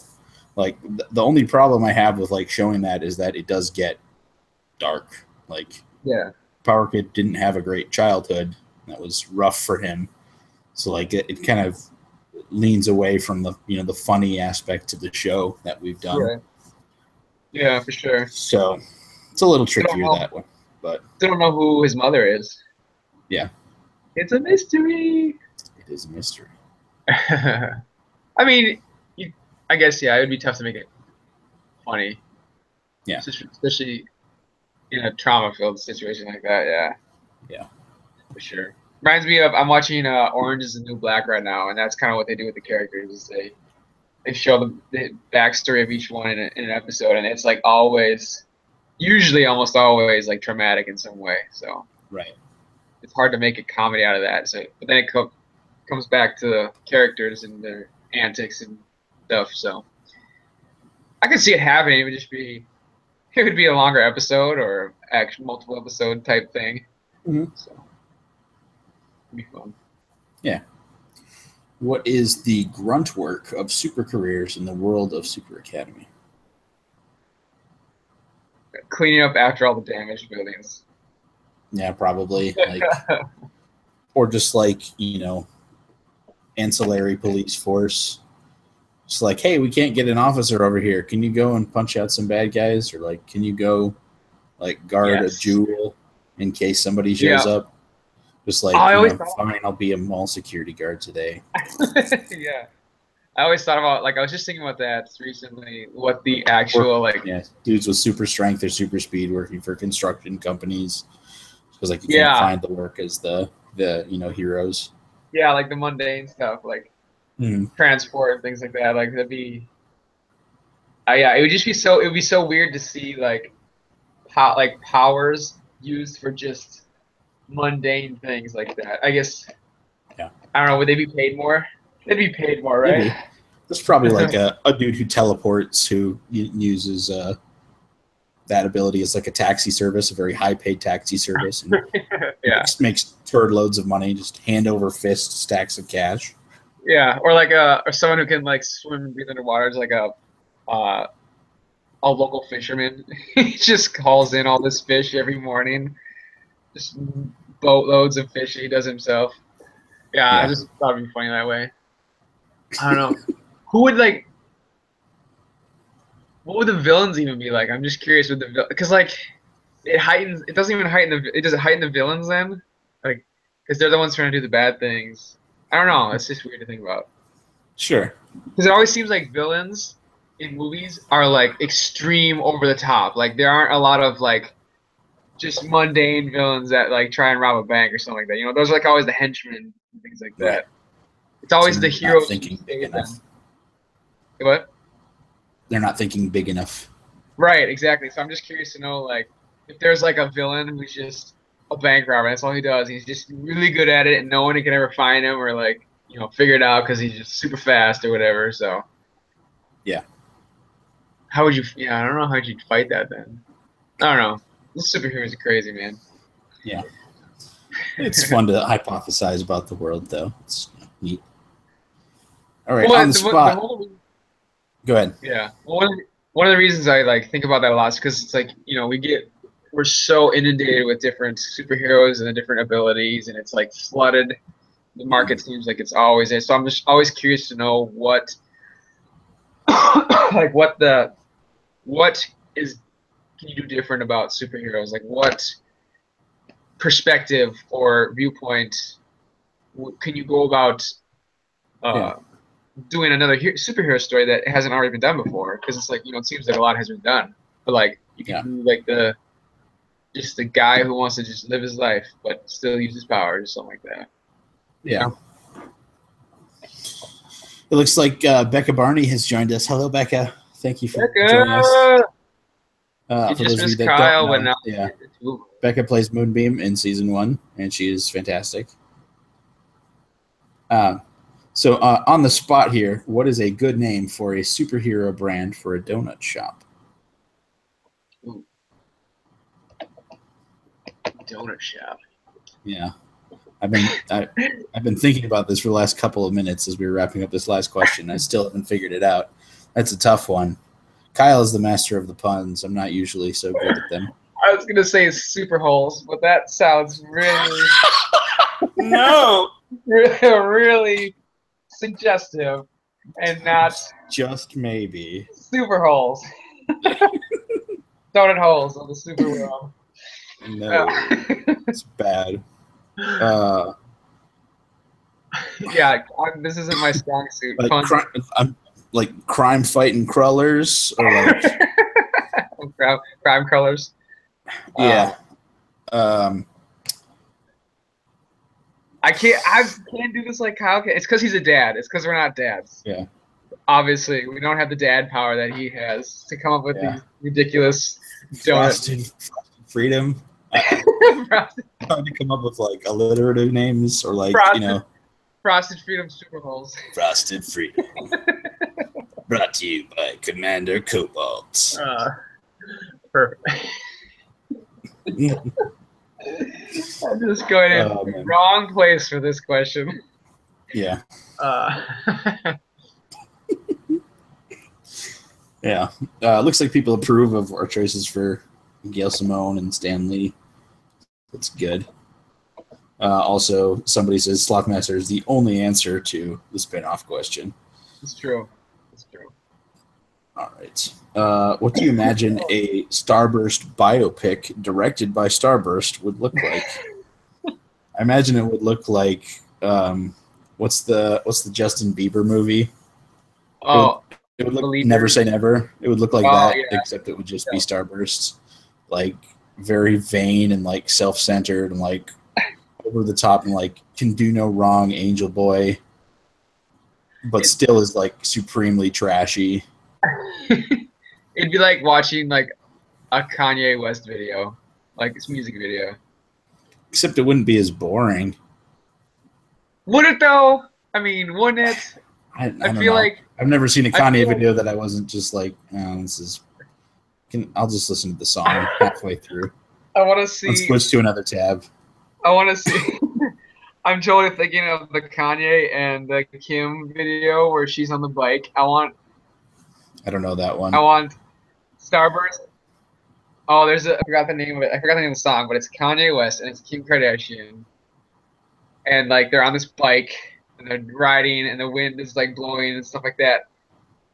And James Franco and Seth Rogen did a parody, but I want to see Starburst and Colorblind Kyle do a parody because it's like she's on the bike and she's like, you gotta look it up now. Like, I can just totally ask them the stream and understand what I'm saying. Like, back me up here. Back me up here. It's good. Sure. Why not? Oh, sweet. We got several more backers. Awesome. Woo! We're up to 382. All right. Oh, that's awesome. Yeah, thank you, guys. Thank you.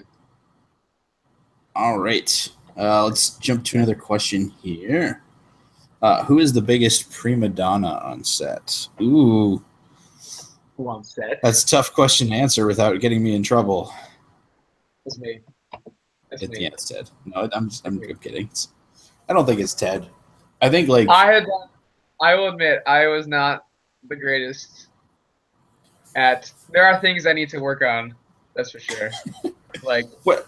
I don't think you're the biggest prima donna. I think you really honestly care about like how the character is portrayed. You take your role very seriously, and sometimes you get like really wrapped up in your head, and that's more detrimental when we're trying to do something small. Like it's more useful when we're trying to do something really big and important. But I don't think that makes you a prima donna. I think it means that you take your craft seriously, and sometimes your laser focus is, more hurt than harm. Does that make sense? Yeah, I can see that. Yeah. I know. I tend to. I don't know that I took the acting aspect as serious as I could have, because I think I was at a point. It was still very new to me, acting and things like that, and I was immature, more immature at that time. So, like, remembering to like take the time to memorize lines and know what the scene was and who I'm interacting with. I think I don't want to call anybody out though, because I know this industry and I ain't gonna call anybody out. That stuff spreads that's tough. Quickly. I will say, ironically, Owen is the least prima donna out of anyone. He's just like, all right, what are we doing today? Cool. All right, I'll hop in a costume. Let's go. Sweet. And it's like, no, never a fuss, or just like, hey, what time are we done today? Okay, cool. Just like one of the most chill actors to work with. Yeah. So, yeah, the fact that he plays Starburst is very funny. It's just so far away from his personality, but he's very, very good at it. And he's always like supportive too. Like he never talked anybody down and stuff like that, especially if we were being extra silly. It's tough. I mean, filming is not easy, and it's you're in the same space with the same people for long periods of time, and it's very easy to get on each other's nerves sometimes.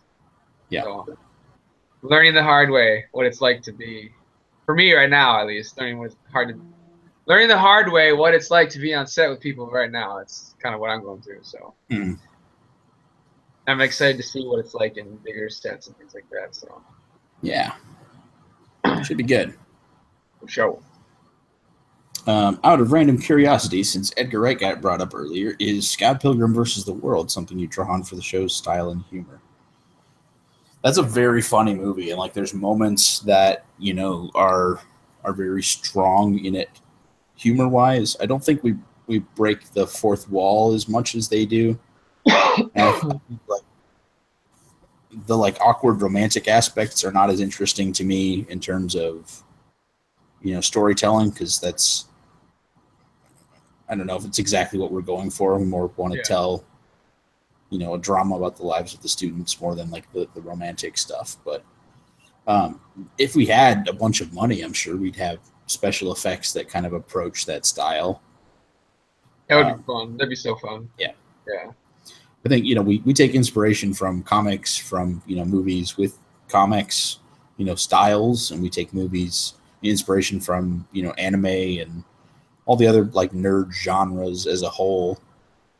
And we just try and figure out a way to do that with some really relatable characters that sort of parodies real life and has within some, the budget, good moments.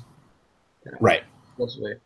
Which is the hardest part, because it's like there's so many things that would be like really fun to explore and add and things like that. Especially to make it look like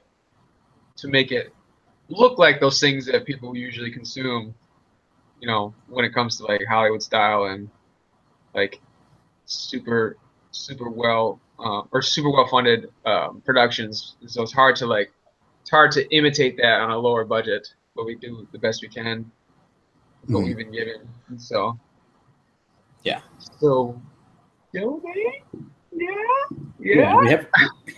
haven't mentioned it in a while. Do you want to do this one, Ted? Yeah, on the bottom of I can't see it. I think it's on the it's on the stream, right? Yeah. So the stream has a link to the Kickstarter where you can donate some money if you'd like, if you feel, to help us create a season 2. If not, that is okay. We would also appreciate sharing it with friends and family, because the word of mouth is the best way that Kickstarters like these can go through. And we have been successful in the past, and I think we can be successful again in the future here. So I hope everybody just takes the time to share it. And I would love to come back and do season 2. I think that'd be so fun. I miss everybody. I miss everybody so much. Me too. Yeah. And it's just fun to see everybody too, see where people. Oh, it'd be really cool too, just to see where everybody's at in life. Like, not just necessarily the characters, but I know for myself, I've been like training out here in LA, so I really want to use a lot of the stuff I've learned here and kind of expand on the character in season 2, and at least explore more of the things I've learned and stuff like that. So I think that'd be really, really fun. Yeah. Because I have no idea what Andy and Meredith and Megan have been up to lately. Yeah. Meredith got married. That's right, she did. Yep. And Andy has a baby now. So. Oh, that's right. I forgot about that. Yeah. Their lives have gotten crazier. Megan moved to Ohio. So. Oh, yeah. Yeah, they've all had changes in their lives. Yeah, from what I understand, they're happy and alive and well. So hopefully we can get them all back in for season 2. I know Andy's on board. Meredith is tentatively on board. Just need to schedule around her schedule. Yeah. So yeah. Let's take another question here. I don't want to go forever, but we can go a little bit longer here while we've got people online. Will we have cool openings for episode titles like the Dr. Phantasm one from episode 3? That's a cool thing, and honestly, that was like that was my idea, and I pitched that as a thing like, I would like to do this, and they were like, okay, well, if you want to do it, go ahead and do it. And so I made it up in After Effects and spent the time. Like, it could easily not have been there. I just thought it would be worth the time to do it, so I spent the 4 or 5 hours making that thing to put in, just because I thought it would be cool, and it was cool. It fit the kind of style and worked. I'm sorry, which part were we talking about? The opening to episode 3 with like the Dr. Phantasm style credits, the Doctor Who style. Yeah. Credits with like the floating text, and the Eric Andrade did the like fake, 4th or 5th Doctor style theme. Yeah. Yeah, I love that theme song. So yeah, I mean, if it works as like a a joke, or there's a good theme like that, then yeah, we'll put in the time. But like I said, it wouldn't have happened if I hadn't just like done it, because everybody else said like, it's not necessary, you don't have to do it. If you want to do it, sure. And I decided it was worth the time. So yeah, it turned out good. Well, especially since the episode kind of focused on the Dr. Phantasm aspect of glyphs. I think it was important because it helped cement, the idea of that as like a theme, like that was going to continue throughout the episode. Yeah. How much Glyph has ingrained Dr. Phantasm into her being, her own thought processes. For sure. So, yeah, works pretty well. Blue Dragon wants to know if there's any Moonbeam development down the line. I don't know if he's just, out there to flatter Becca at this point, but that's totally fine. I mean, of course, we'll bring Moonbeam back. There's no reason not to. Becca was a joy to work with on set. I know she's in the chat right now. She's great. I don't know if we ever had a scene together. Really? No, you were in the party scene together. Oh yeah, that's right. Yeah. Yeah. I meant like a speaking role together. Yeah, you didn't have dialogue together. No. And you were also the scene where you go to intermediate melee to ask if Gothel had seen Dark Cop. Yeah. She's in that scene as well. Moonbeam, get down from there. I remember that now. Yeah. So yeah, I mean the background characters of Super Academy, like Moonbeam and Colorblind Kyle, like there's no reason for us not to bring them back and develop them more. It's like clearly, people know who they are and are like interested in seeing what happens. And it's almost more interesting to develop those characters than it is to introduce a bunch of new ones. Yeah, it's like how we used to watch Community. It's like what was his name? Bat Neil or something like that. Neil? Are you talking about? Or they call him Bat Neil. From the D&D episode. Yeah. Is it just Neil? I thought they called him Bat Neil. They did at the beginning, yeah. Yeah. Yeah, it's like characters like that where they come in. Neil. Yeah. I love Community. Talking about writing inspiration, Community is like absolutely where I look, because it's the perfect blend of like real life comedy and like whimsical garbage. That's just so fun to go on a journey with. Who was the curly haired guy? Scott or something like that?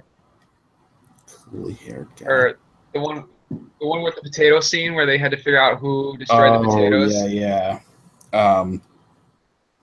He was the military guy. Yeah, I know exactly who you're talking about, but I can't remember the name. Yeah, I thought it was Scott, but like stuff like characters like that, how they're Todd. Yeah. Yeah. Todd, how they're like, you see them like that, and that's kind of how I love the characters in Super Magnitude. Papa. Oh yeah. Those kind of characters are great. That's like, that's not good. That's the Starburst and Magnitude are like in the same realm, kind of. Yeah. For sure. Yeah. Those are good ones. Yeah, it's good to have those. This is a great question. I got a really good one for you here. What is Ted's all-time favorite and least favorite Disney movie? Oh, I saw this one earlier. Okay. All-time favorite would have to be, now it's Moana. I just saw Moana because it's on Netflix. Everyone should go watch it because it's amazing. It was Tangled, I love Tangled. And now it's Moana. Least favorite? Frozen. I have to say it. Too hyped. Too overhyped. Definitely overrated. I mean, I get the message is great. Don't get me wrong, but it was so overhyped that I couldn't deal with it. Sure. Yeah. I would say that. Yep, I'm sticking with that. I'm sticking to that conviction. What about you? If I'm going to get pedantic, I'm going to say it's Star Wars, but I don't think that counts at this point. Is what, best or worst? As best. Oh, okay, all right. It's owned by Disney now. Yep. But yeah, it wasn't at the time. Like in terms of animated Disney movie, I'm going to say Treasure Planet, which is the steampunk Treasure Island with like space travel and stuff. This is so fun and like wild and for sure. The cast is really great. Yeah. It reminds me of those kind of movies where it's just like anything to do with like an airship. Like I get super excited about. I don't know why. I'm gonna say there's an airship in that one, right? Yeah, there's lots of ships. Yeah. It's basically like a pirate ship or like, you know, a traditional naval vessel, except it's made out of like space materials and it has solar sails instead of regular sails, so it flies through space. Yeah, exactly, dope. Like that sort of stuff. I love that sort of stuff. Yeah. That's why I love Stardust. Science fantasy. Mm-hmm. I'll say my least favorite of like the animated ones is probably Little Mermaid. It's because it sets a bad precedent for women to obsess over men to the point where they're willing to give up their voice for a pair of legs. I think that's a pretty bad precedent, and the storytelling is fairly weak. I can see that. I can see it. Yeah, that's me, I guess. That was like one of the earlier ones too. So I don't know if like Disney got hip to progressiveness or not at a certain point. Where's that turning point that they started being more edgier about their messages? I wonder. I have to go back and look at it.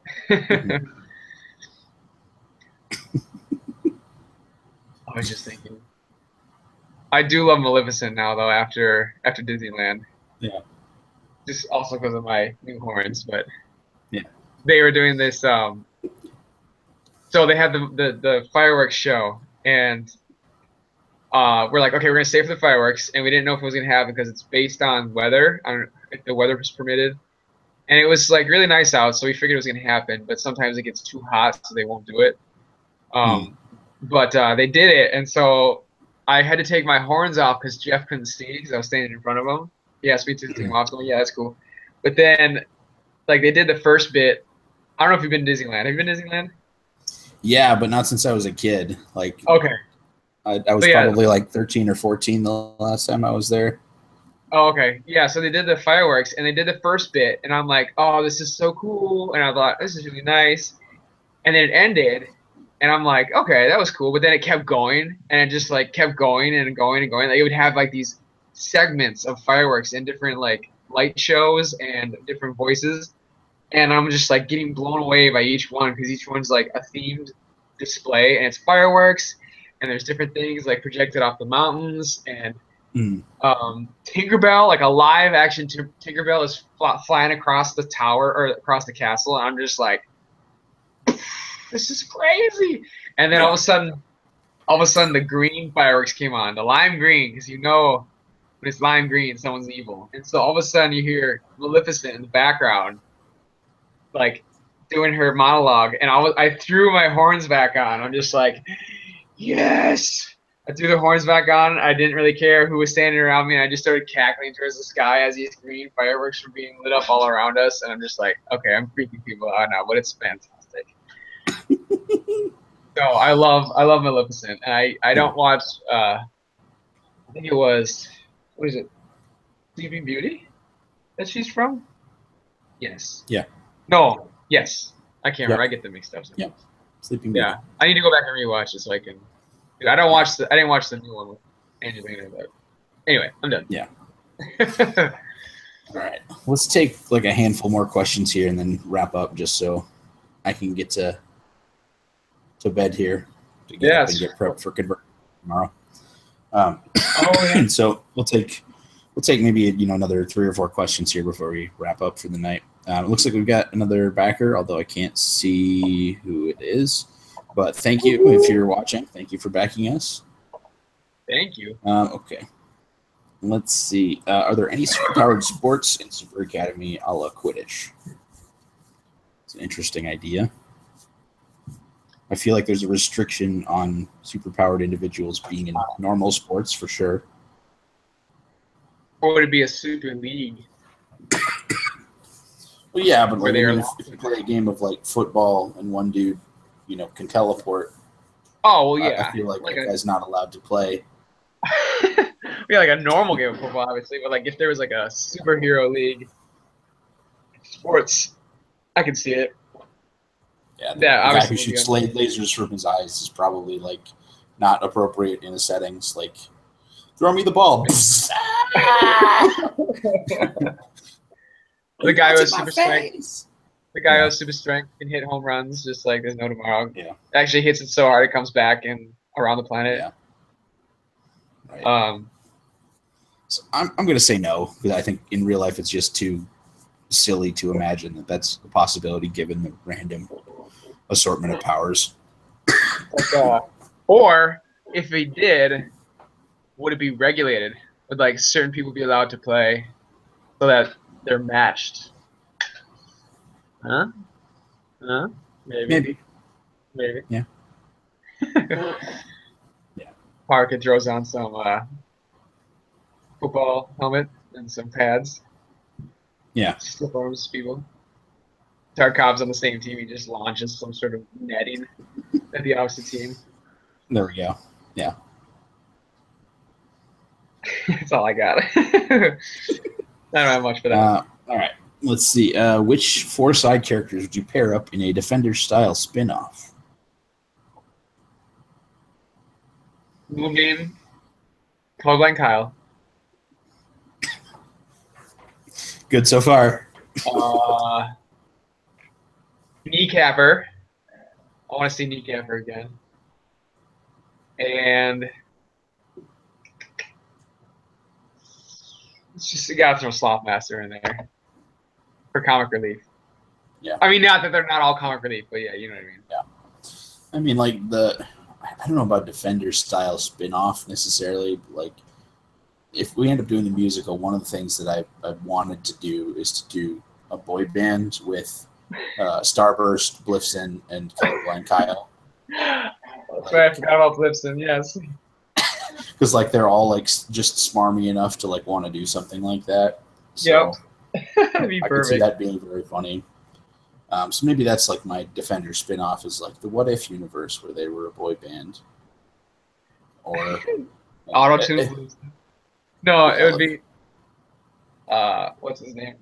Owen. I wanna auto-tune Owen. Yeah, girl. Yeah. Yeah.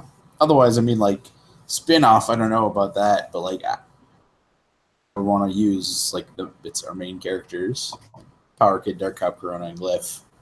That is our show. I want them to succeed and be cool. I mean, it'd be cool to see like the teachers do something sweet, like have Commander Cobalt and Madam A and Gothel and Falcarina all in like a show together. That would be sweet. That would be bad. It'd be like I could totally see them like coming to the rescue, kind of. Like I would love to see them like save the school or something like that, or something happens to them, like they're defending the school and the younger generation has to like run off to save themselves so they can come back or something like that. Yeah, I think it'd be cool. Sacrifice themselves for the school. It'd be really sad though, and then we wouldn't have them all back for anything unless it was like flashback scenes where everyone turns into like a Yoda style or Jedi style mentor. Yeah, that'd be fun. Any other questions? There's another one here. It's directed to me. Oh, thank you.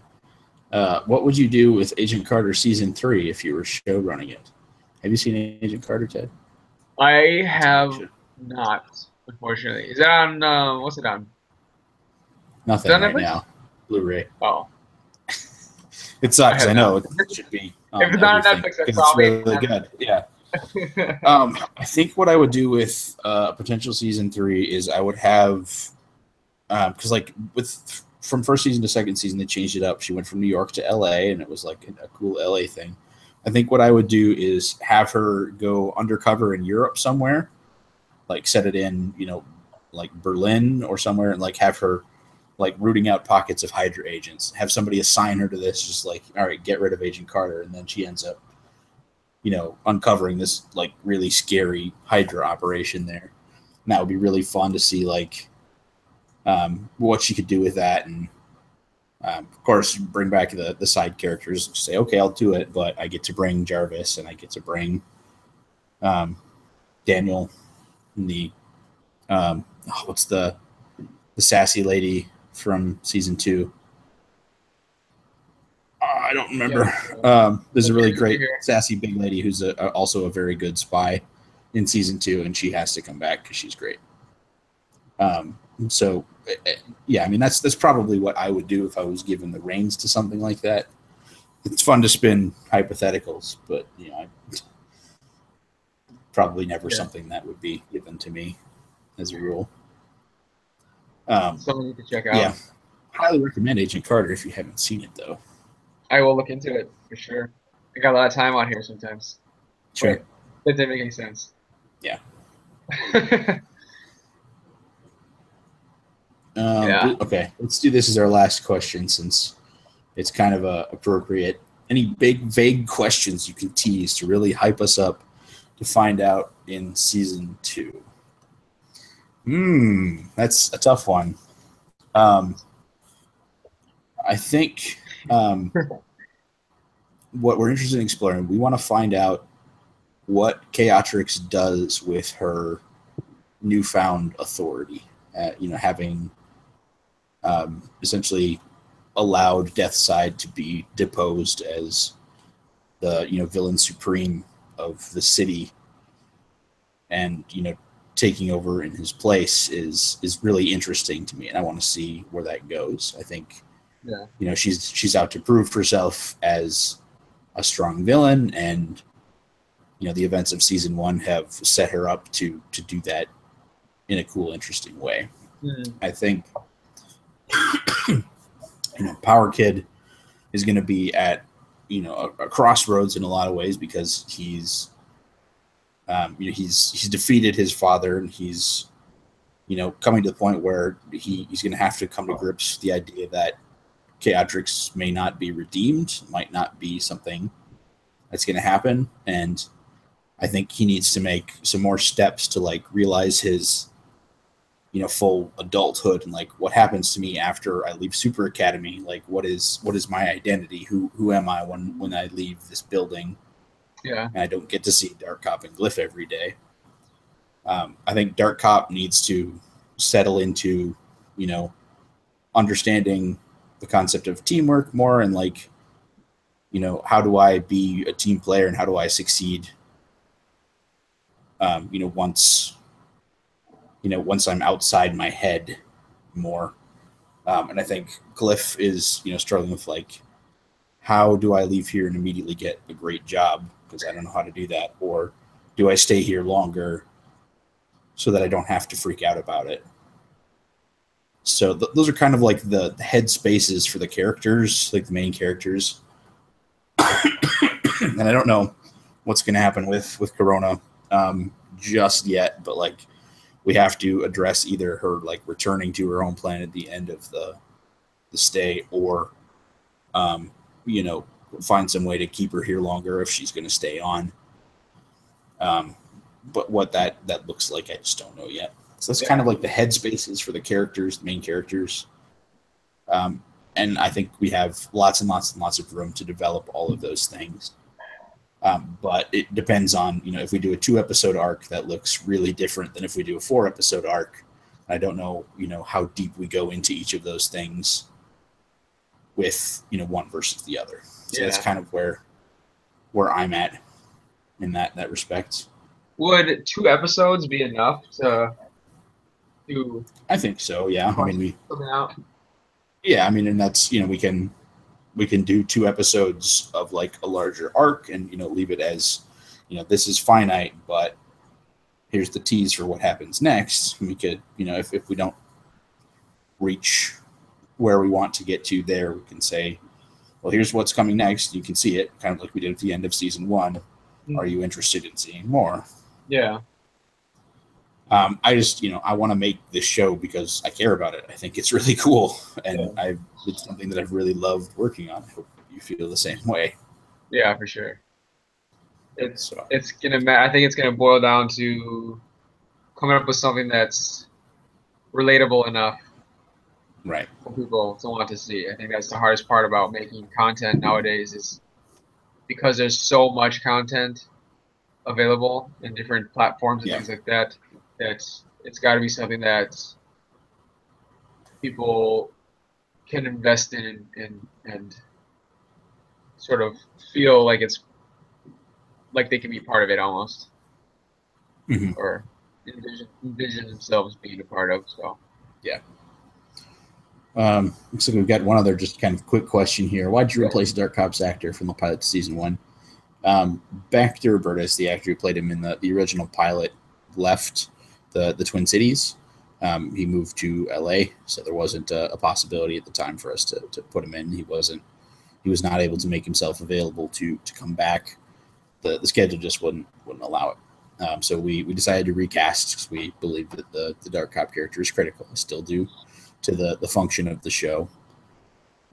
Andy was a very strong candidate from day one. He had more actually fight experience than Beck did, and was quite skilled in real life as a combatant. So we got some more. We tailored the character a little bit more to his abilities and made him a little bit more acrobatic, and wrote in some more fight scenes than we had before. Mm-hmm. For that, and I think Andy nailed it. I think he did a very good job, understanding what we wanted from the character, and he put his own sort of twist on it, differentiates just enough to, show a slightly different style, but still retain the core components of the character. Right, which is delivery and all that, because of Yep. humor or lack thereof, I guess. Right. Well, it is. Yeah. And you know what I mean? Yeah, he's humorous because of his lack of humor. Yeah. Yeah. All right. Well, any last thoughts that you want to throw out there before we wrap up here, or like anything else that you want to cover? Yeah. No, I'm just excited to see everybody again. Thanks for letting me come back and say hi. And I know I too did move out to LA, so it's kind of following in Beck's. But you also said, like, before I move, just so you know, I will come back for Super Academy. I would make you sat down with us and told us that. Yeah. So that's much appreciated. Mm-hmm. I do want to come back because I'm at a point in life right now where I'm transitioning into this like nomadic lifestyle. I think where I want to be able to move back and forth and like explore different aspects of acting and learning and training and things like that. And I'm at a point now too where I can, I think, make that feasible with work and all that. So it didn't seem feasible at first when I was living in Minnesota, but now that I moved and I'm just a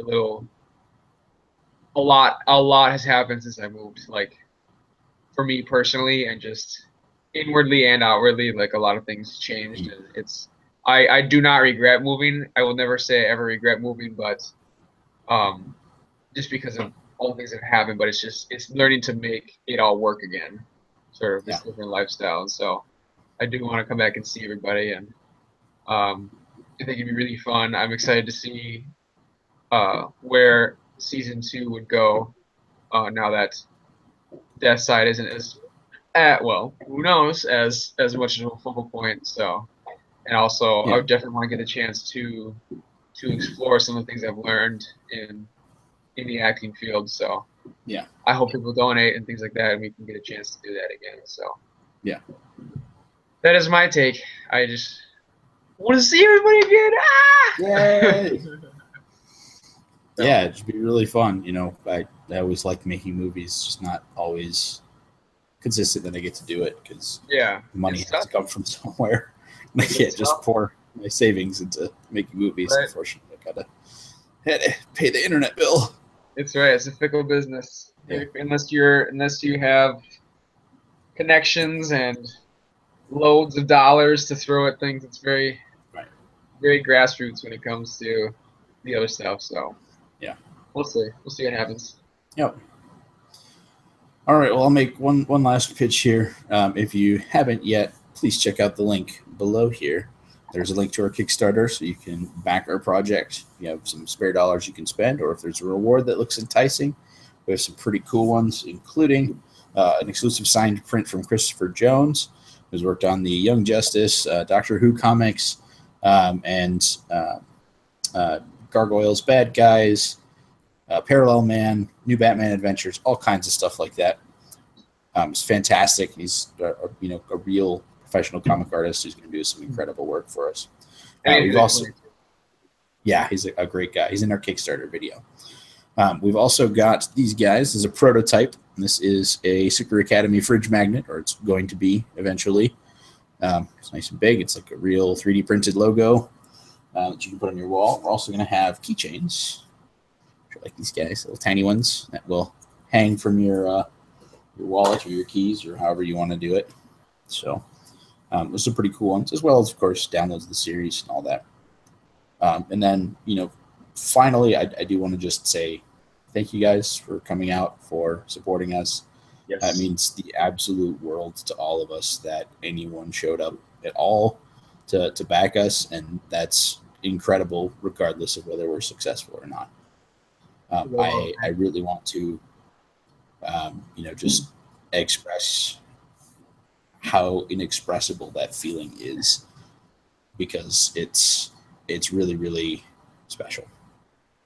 So if you have the opportunity, tell a friend, tell a family member, tell your, super rich neighbor or whatever, hey, there's this cool show, whatever it is, just tell somebody that you know, and that's fantastic. We hope that we can continue to make more of this. We hope we can continue to do more live streams. I'm working on it, trying to get stuff put together. Life gets in the way a lot, so that's why we've waited this long to get to this point. It's hard to put together the people, the money, and the time. But we're doing everything we can, and we're delighted that you want to come on the journey with us. So thanks, guys. Thank you, Ted. And anything else you want to add?